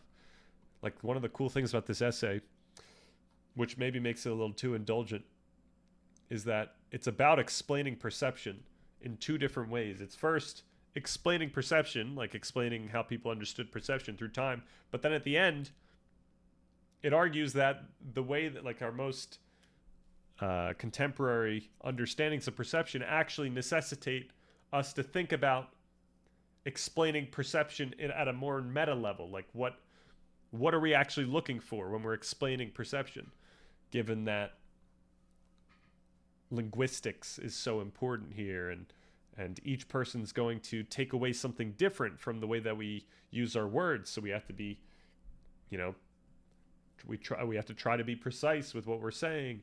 And then also, if everyone's got a subjective view, then what actually lends itself to a better explanation of perception? And we kind of have to make this argument that we have to follow the norms of science. Like, we have to justify this entire trajectory. Why does this stuff matter? Like, phase 5 and beyond. Why do these views matter? Why don't we just chill in Kantland? Kantland's pretty cool. It's fun chilling in Kantland. So we gotta justify that. Yes, time has gone on. I've just realized that I know nothing about the philosophy of mind or the deeper neuroscience itself. It's complex. Yeah. The nice thing though is, like, I mean, going more granular is nice to know, just because you can appreciate how complex everything is. But you really don't need to go that granular. There are functional interpretations of what's going on in the brain, which we operate with within the scope of this essay. In the document, like, I went deeper than that, and I don't know if it actually lends itself well to a discussion, the science of experience. Like, I guess we built up using the evolutionary lens, brain's evolved structure, and then communication within the brain. This goes a little too in the weeds here. We're talking about neurons and synapses and neurotransmitters and neuromodulation. Now, neuromodulation is really important and intuitive because we can easily connect topics like dopamine, neuromodulators, like dopamine, to things like how we actually get the body and mind mobilized, and how we go and do things, and what feels like something we feel motivated to do. So yeah, dopamine, serotonin, norepinephrine, and acetylcholine. Right. So I don't know. It's tough. I'm not sure how I want to iterate on these areas. And then we've got a predictive processing area here, but I think we need to make it more in line with what I've learned in the more recently. But yeah, I'll keep thinking about that. This is I'm gonna probably characterize this as like the 2015 version of the document, and I don't think I'm gonna have a new one by 2016, but maybe 2017. But I kind of want to work on the practical stuff. I want to work on part two. Part two is much more practical. How we identify and pursue our goals. So I think after we do this video essay, I think I'm done with this bottom level stuff for a little bit. Okay. LL Real. I'm supposed to know a bit though, which is the problem, but yeah, it's hard. Can your next books plus video be about biologic immortality? Oh my gosh. Is this just the idea? Is this like as a state where an organism does not age? Okay, so this is just Brian Johnson. Brian Johnson's life. I think you'd have to learn more about like getting into genetics and protein synthesis if you wanted to learn more about welcome back, Brian Johnson. If you wanted to learn about immortality, and I don't know too much about that stuff, and unfortunately it's not really important for this trajectory. Like you could make, so Brian Johnson often connects the idea of living longer or not dying with the positive emotion that you could get in a pursuit like that. So all the things he does actually contribute to his well-being. Like he's checking off all the boxes, like sleep, good diet, exercise. I guess he does talk about social relationships and stuff like that. Like he's doing everything that would actually contribute to having a life that feels meaningful. But he's framing it under the don't die way, so it's kind of a weird thing. So I'm down with almost all the things he talks about, but not for the sake of not dying. It wouldn't be for that. It's so that each day, like you might not have another day, right? It doesn't, but that doesn't matter. It's each day you feel like your life is meaningful and you're motivated to do the work that you want to do, and you feel loved, and you just feel good about everything. Like that's the part that I would want to stress upon from what he talks about. And I would also bring that up if we ever have a chit chat. Okay, I believe physics is more philosophical than biology. Yep, fair enough. Fair enough. Please elaborate. Living the best life up until you die. Absolutely. I think it's like a nice way of going about your life to imagine, each day is not the last day, but as the only day, and you kind of just appreciate whatever comes, and that involves a lot of gratitude and whatnot. I guess the odd thing is, you do have to still imagine, like, you have to imagine that you still have tomorrow, so you're gonna do something today because you want to do something for tomorrow. So I don't know, maybe I can work on that. I'm probably going to work on those types of thoughts before actually setting up for part 3 here. I swear eventually these will be topics of this channel, main topics that we think and talk about a lot and often. Unfortunately, right now, we have to learn about in the weeds science. So, okay. The one thing I would like to push you on a bit more is eliminativism. I don't think I'm the only chatter in your stream that thinks your position is a lot more eliminativist than you seem to suggest, but that's a combo for another time. I think that's fair enough. Yeah. The weird thing I do is I dip my foot deep into eliminativism. Nativism.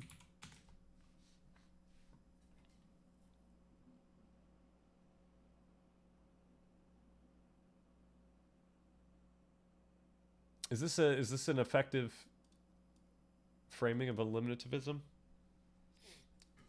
That like I think that neuroscience will explain away all the qualities of the mind, all the felt, like that it would get rid of phenomenology, because I'm actually pretty stoked about phenomenology.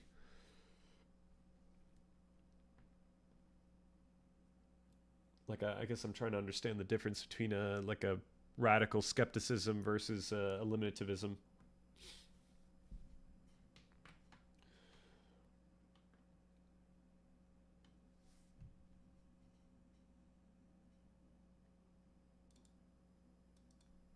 Yeah, well, it becomes more clear in phase 10 of this video essay, but I really end up pointing towards or pointing our direction away from making metaphysical claims about whether mental states exist or not. Like I'm not interested in that that game, and I'm more concerned about how we speak about any of these things. So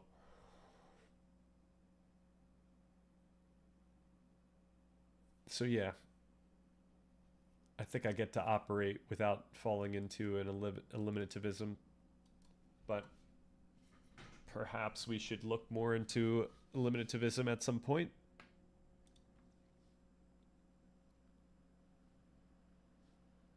All right, I'm gonna just throw this in a tab here.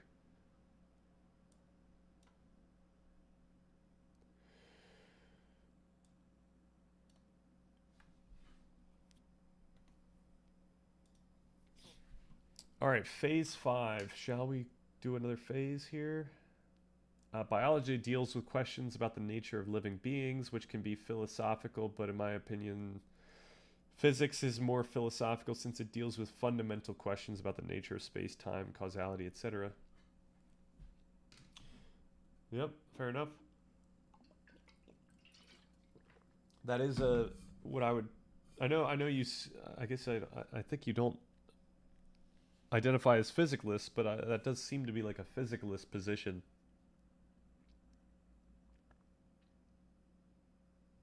And the reason I say that is it's a position that grants the physical world some ontological status, some like authoritative status, that it gets to decide the fundamental questions, or it gets to answer those questions. Whereas like an idealist would say, "Hey, who cares about space, time, and causality? Let's look at experience and how we experience space, time, and causality."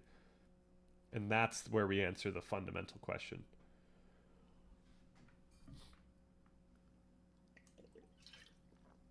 Though I understand that what I just said there was a little reductive. Okay. Phase 5, as the mid 20th century arrived, and early computing machines became a reality, cognitive science found an irresistible new metaphor. The brain is essentially a computer.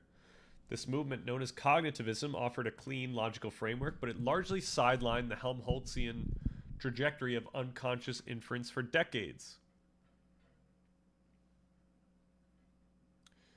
Is this too redundant with the fact that we just said the other thing here?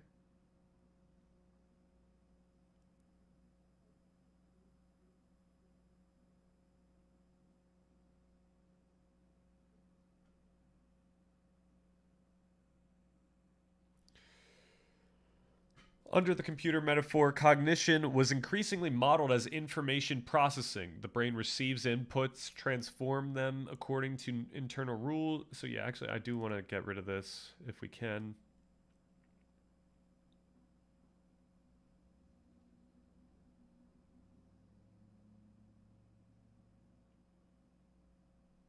This movement, known as cognitivism, framed cognition as information processing.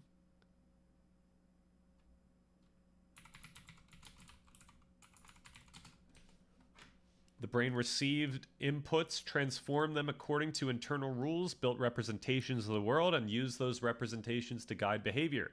In its most classical form, the mind looked like software running on neural hardware, where the messy biological details of the brain mattered less than the abstract logic of computation. Is this actually okay? For this paragraph, is this last sentence important to keep, or is it something that someone might scoff at?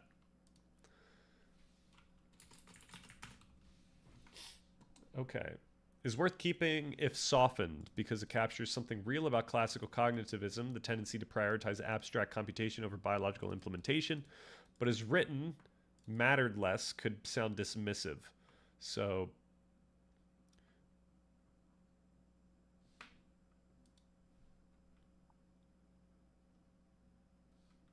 what mattered most was the okay, this is better. Look at this. Look at this. Beautiful. In its most classical form, the mind looked like software running on neural hardware. What mattered most was the abstract logic of computation, while the biological details of the brain were frequently treated as secondary. Awesome. Awesome, awesome.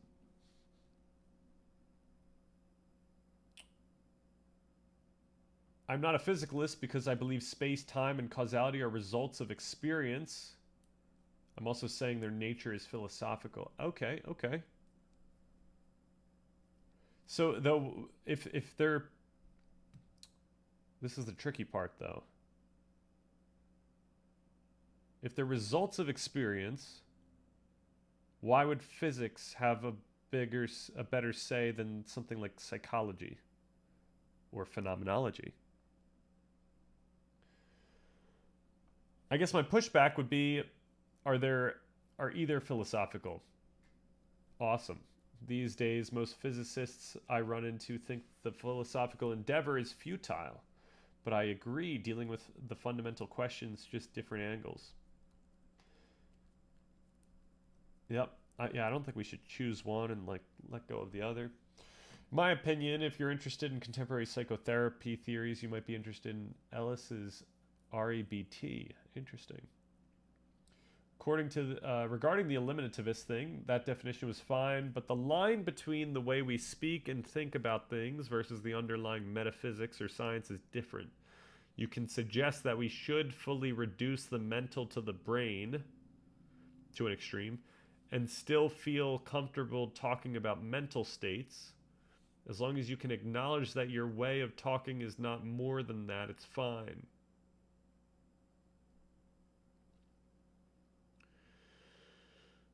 Okay. So big fan of Hume. I'm more so a fan of Kant's philosophy, relatively speaking. Interesting. Sorry for what I was saying about living in Kant land being cool and all that.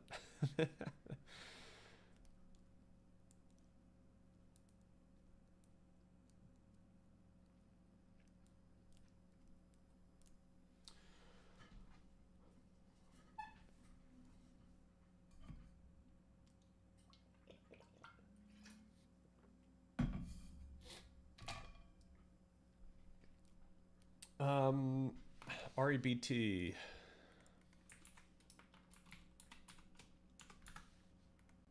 This would be in part 2. This would be related to something like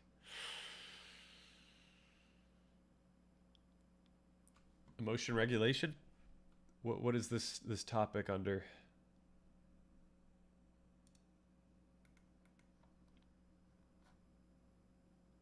Well, there we go. I guess psychotherapy is a different one, but if we're going to have therapies here.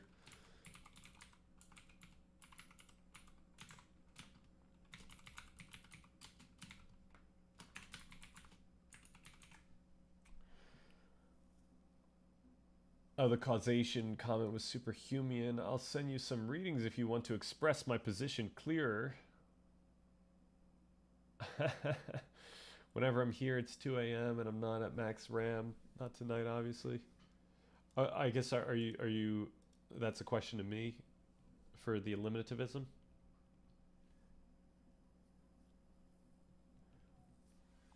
Because if okay, yeah. No, that would be fine. I don't know. depends how long the readings are, whether or not I would be able to get to them soon, but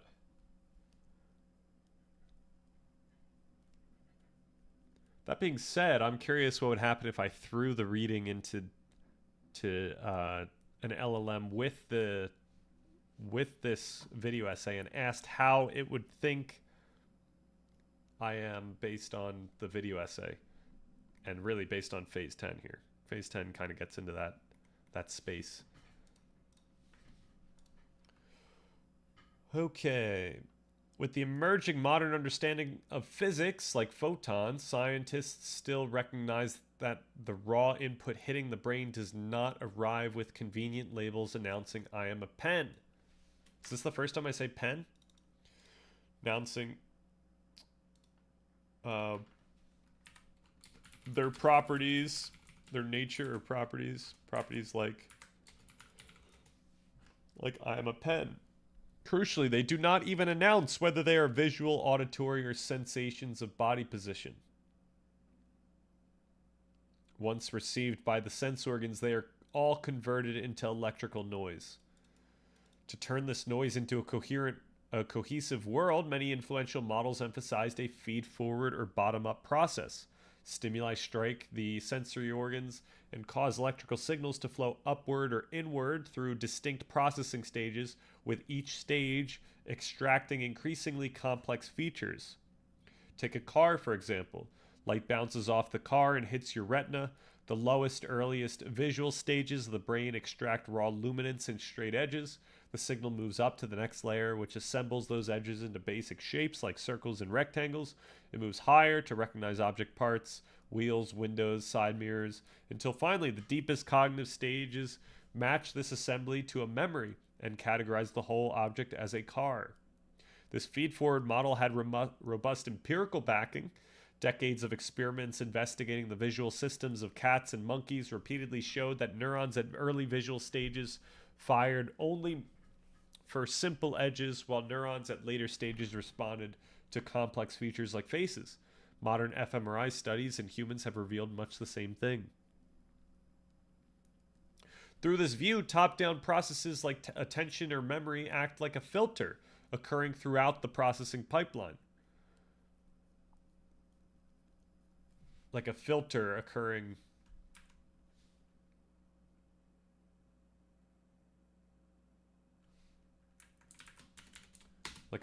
throughout the processing pipeline. Higher cognitive centers could even reach down and tune or gate the signals at earlier stages of the hierarchy. Yet crucially, these top-down signals were only serving to refine, enhance, or inhibit the foundational bottom-up payload. The actual generation of reality was still fundamentally flowing upward from the sensory data.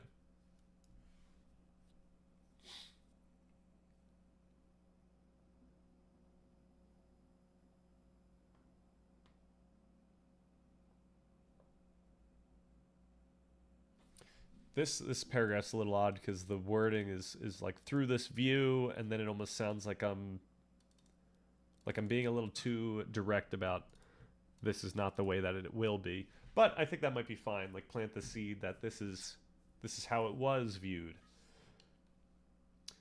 That would be a lot easier. Next stream, if you are down, I could send some PDFs your way. Absolutely. Obviously, you never got them from me. Okay, getting what I want now would require me to switch accounts for a download. Nice. Because I want to debate, why does this undermine physicalism? Interesting. All right, this narrative of the brain as a bottom-up receiver is so intuitive and conceptually clean that it remains the default way most people, including many psychologists, neuroscientists, and standard biology textbooks, still describe the brain today.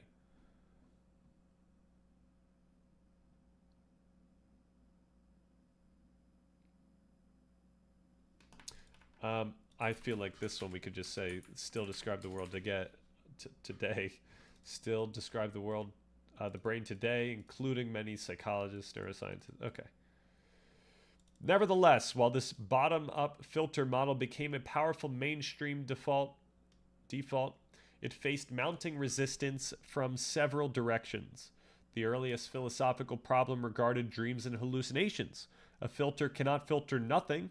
If the brain is primarily a bottom-up receiver modulated by filters, then shutting off the bottom-up signal, like a sensory, like in a sensory deprivation tank, should result in perceptual silence.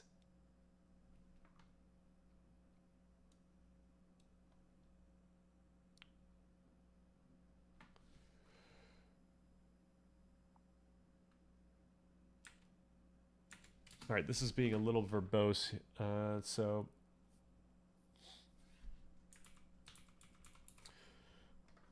if the brain is primarily a bottom-up receiver modulated by filters, okay, let's start using ChatGPT for this. Can we make this more succinct?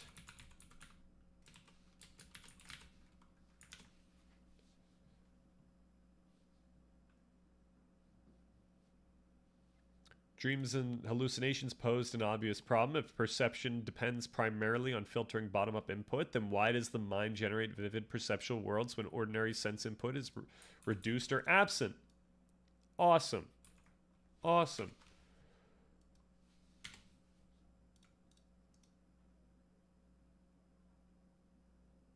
Ooh. They posed an obvious problem.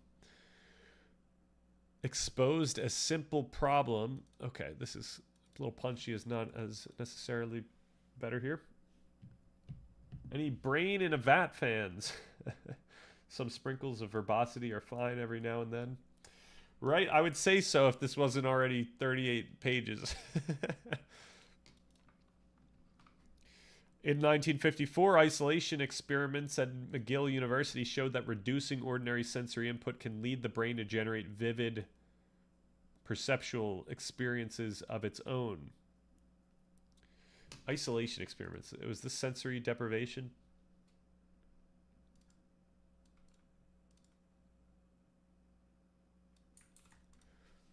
Would it be appropriate to use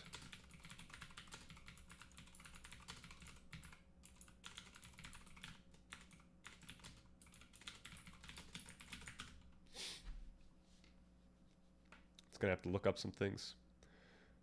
It's more intuitive and recognizable than isolation, but the McGill studies are often historically described as sensory deprivation or perceptual isolation experiments.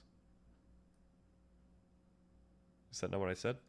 Since they do not eliminate all sensory input, reduce sensory input is still more accurate than shutting off sensory input. Did I say shutting off?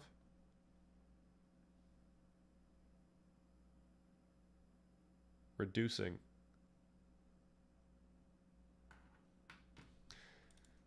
Sensory deprivation experiments at McGill University showed that when ordinary sensory input is severely reduced, ordinary sensory can lead to, okay, this is actually nicer wording once again. But these experiments were often treated as exceptional states.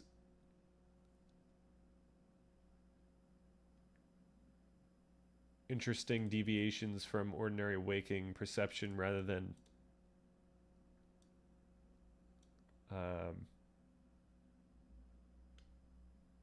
we can get rid of that as interesting deviations from ordinary waking perception rather than evidence that perception itself was generative. Later, the math itself began to shift.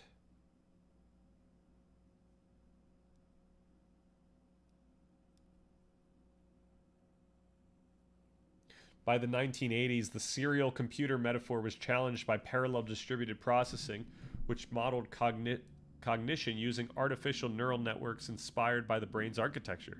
While still viewing the brain as a computational machine,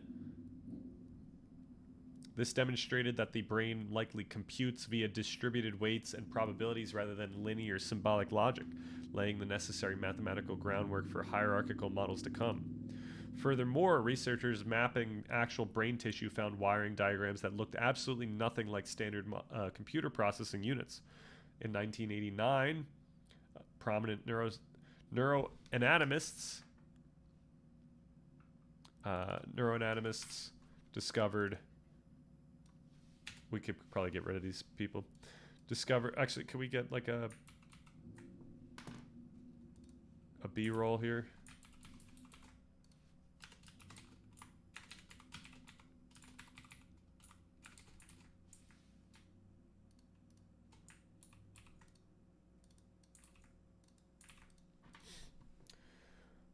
In 1989, neuroanatomists discovered that the neocortex is built out of canonical microcircuit. This is actually such a huge deal, though.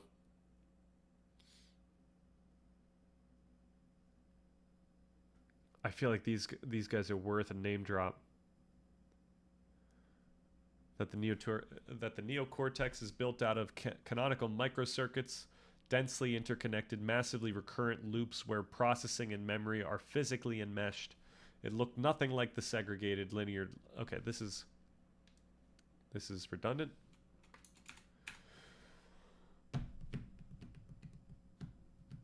Yeah, just scrapping the references. Yeah. Now the B-roll would at least be something showing up visually in the video, and obviously still being in the description.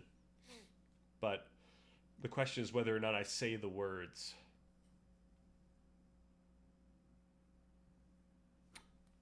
It might not be that important. No one's going to recognize these names, and these names might. Yeah, I'm not sure. Saying the words is not worth it. Bro's cooking a full research report here. Yeah, that seems to be where we're at. These varied disagreements planted seeds of doubt, but the cognitivist establishment remained resolute. Ultimately, purely feed-forward accounts became increasingly inadequate. Okay, this is a weird way of.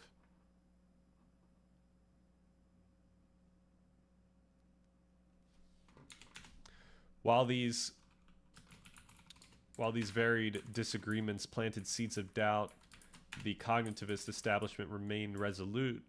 Nevertheless, purely feed-forward accounts became increasingly inadequate as researchers began looking more closely at the brain itself. Isn't this what we just said, though? We got to get rid of that.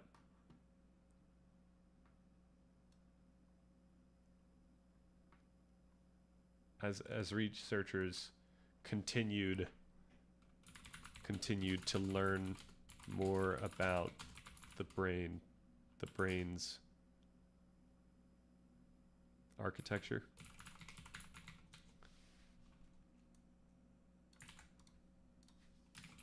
What's a nicer way of saying this?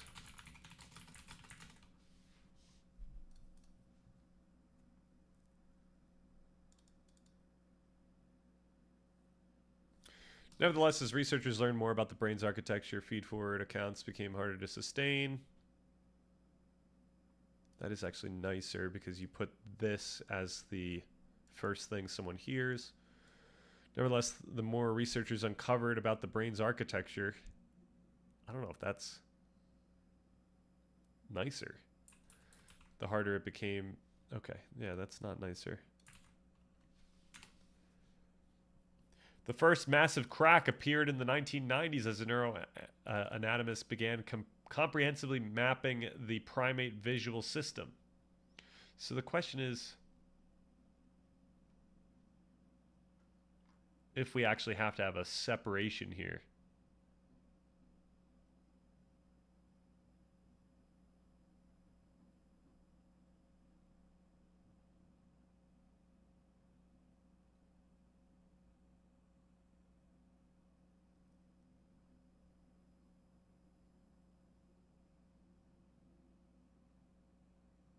I think this is fun. Fun little bit of plot to keep people engaged.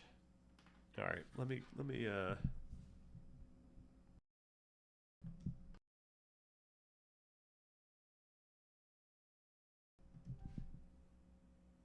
And God said.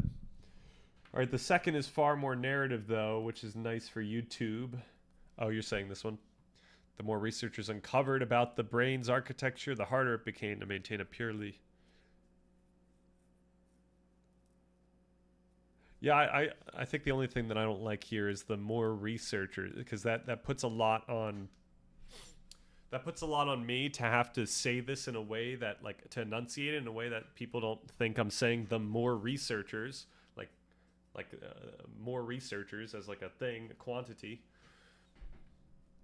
And even though people are going to realize that by the time I get to like these words, like that little bit of conflict, maybe that's actually good for a video. I don't know, but I just don't want like ambiguity. Yeah.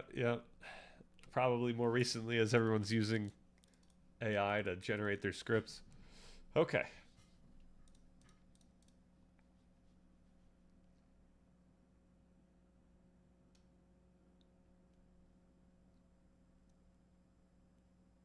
Okay, the first massive crack appeared in the 1990s as the neuroanatomists began comprehensively mapping the primate visual system.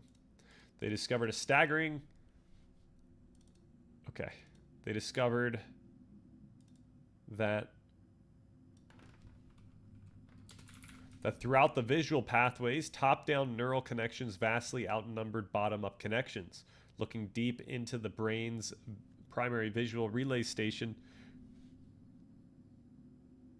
researchers found that the raw visual data coming from the retina accounted for less than 10% of the synaptic connections.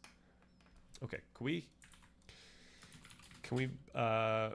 make this nicer while making certain that it is appropriate, is still appropriate?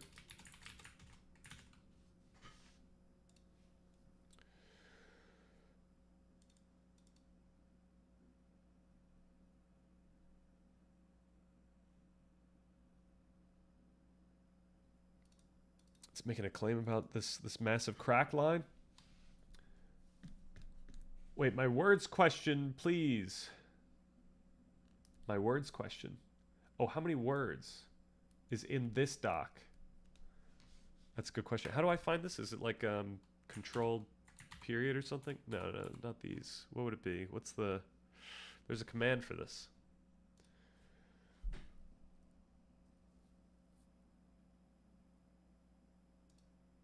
Oh, wait. Sorry. Word count is Control-Shift-C. All right. Page is 38. Words, 16,723. Hell yeah. In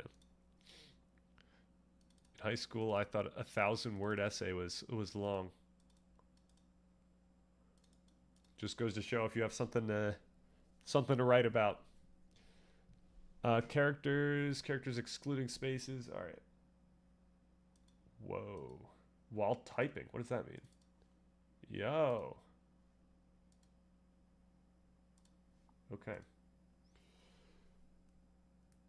This is a legit a few thousand short of a full MA research report.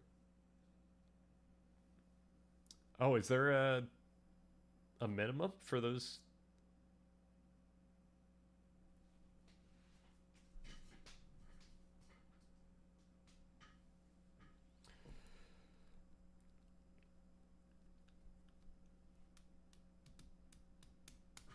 Yeah, I guess this is kind of like a month's work at this point. Usually goes from like 18 to 25, depending. Okay. All right, unfortunately, I probably should stop the stream and eat food. Oh, but we're so close. All right, I'm gonna do this for now just so we can move on, but I know I'm gonna need to do something with it. If the brain were merely a bottom-up receiver using top-down pathways as filters, how could we make sense of this? In signal processing, a bottom-up cable carries the high bandwidth payload, and the top-down mechanism requires only a low bandwidth control signal to modulate it. Having 10 times the bandwidth flowing backwards suggests that the top-down signal was carrying more than mere modulatory instructions. Nevertheless, despite this anatomical discovery, the establishment tried to wave the 10-to-1 ratio away as just highly complex filtering. So I need to figure out whether or not I want to keep saying this type of thing. Like people are, the establishment is, like there are counter views to every single thing we talk about here going forward. So I might just cut some of these. I don't know if that really matters. One of the strongest challenges to a slow, purely feed-forward model came a few years later with a serious latency problem. If the brain had to build perception from the bottom up and only later send feedback down to refine it, recognition should require hundreds of milliseconds of complex multi-directional processing. Yet in 1996, neuroscientist Simon Thorpe used EEG to show that the human brain can correctly categorize a novel, complex visual scene in under 150 milliseconds. That is barely enough time for the electrical signal to reach the back of the head, let alone travel back down to affect filtering. The math simply does not work for a system that waits to receive data before deciding how to interpret it. These speeds These findings make far more sense if the brain is not... Okay. These, not discoveries, these empirical... What would we call this? Like these observations make far more sense if the brain is not waiting passively for sensory data to arrive, but is already preparing an expected perception in advance. Boom, black screen.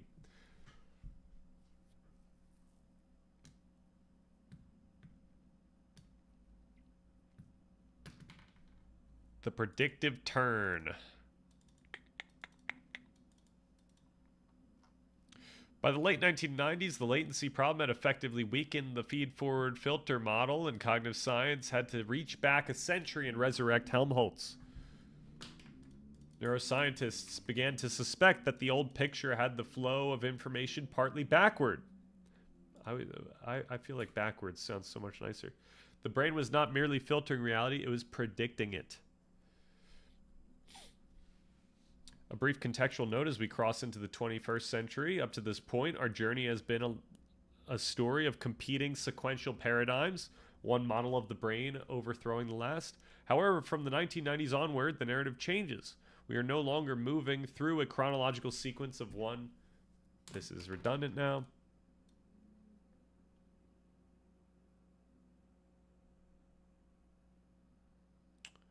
We are now watching one increasingly influential framework build a deeper, more encompassing explanation of perception. From here on out, each phase will widen the frame and raise the stakes. But let's not get ahead of ourselves. Okay.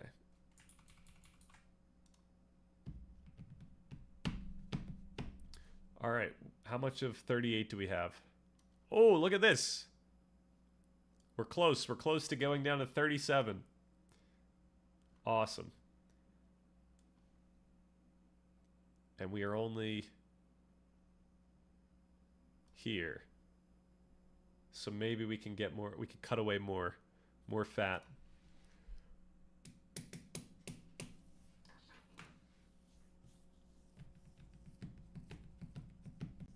All right. I think I'm going to call it. Thanks everyone for chilling.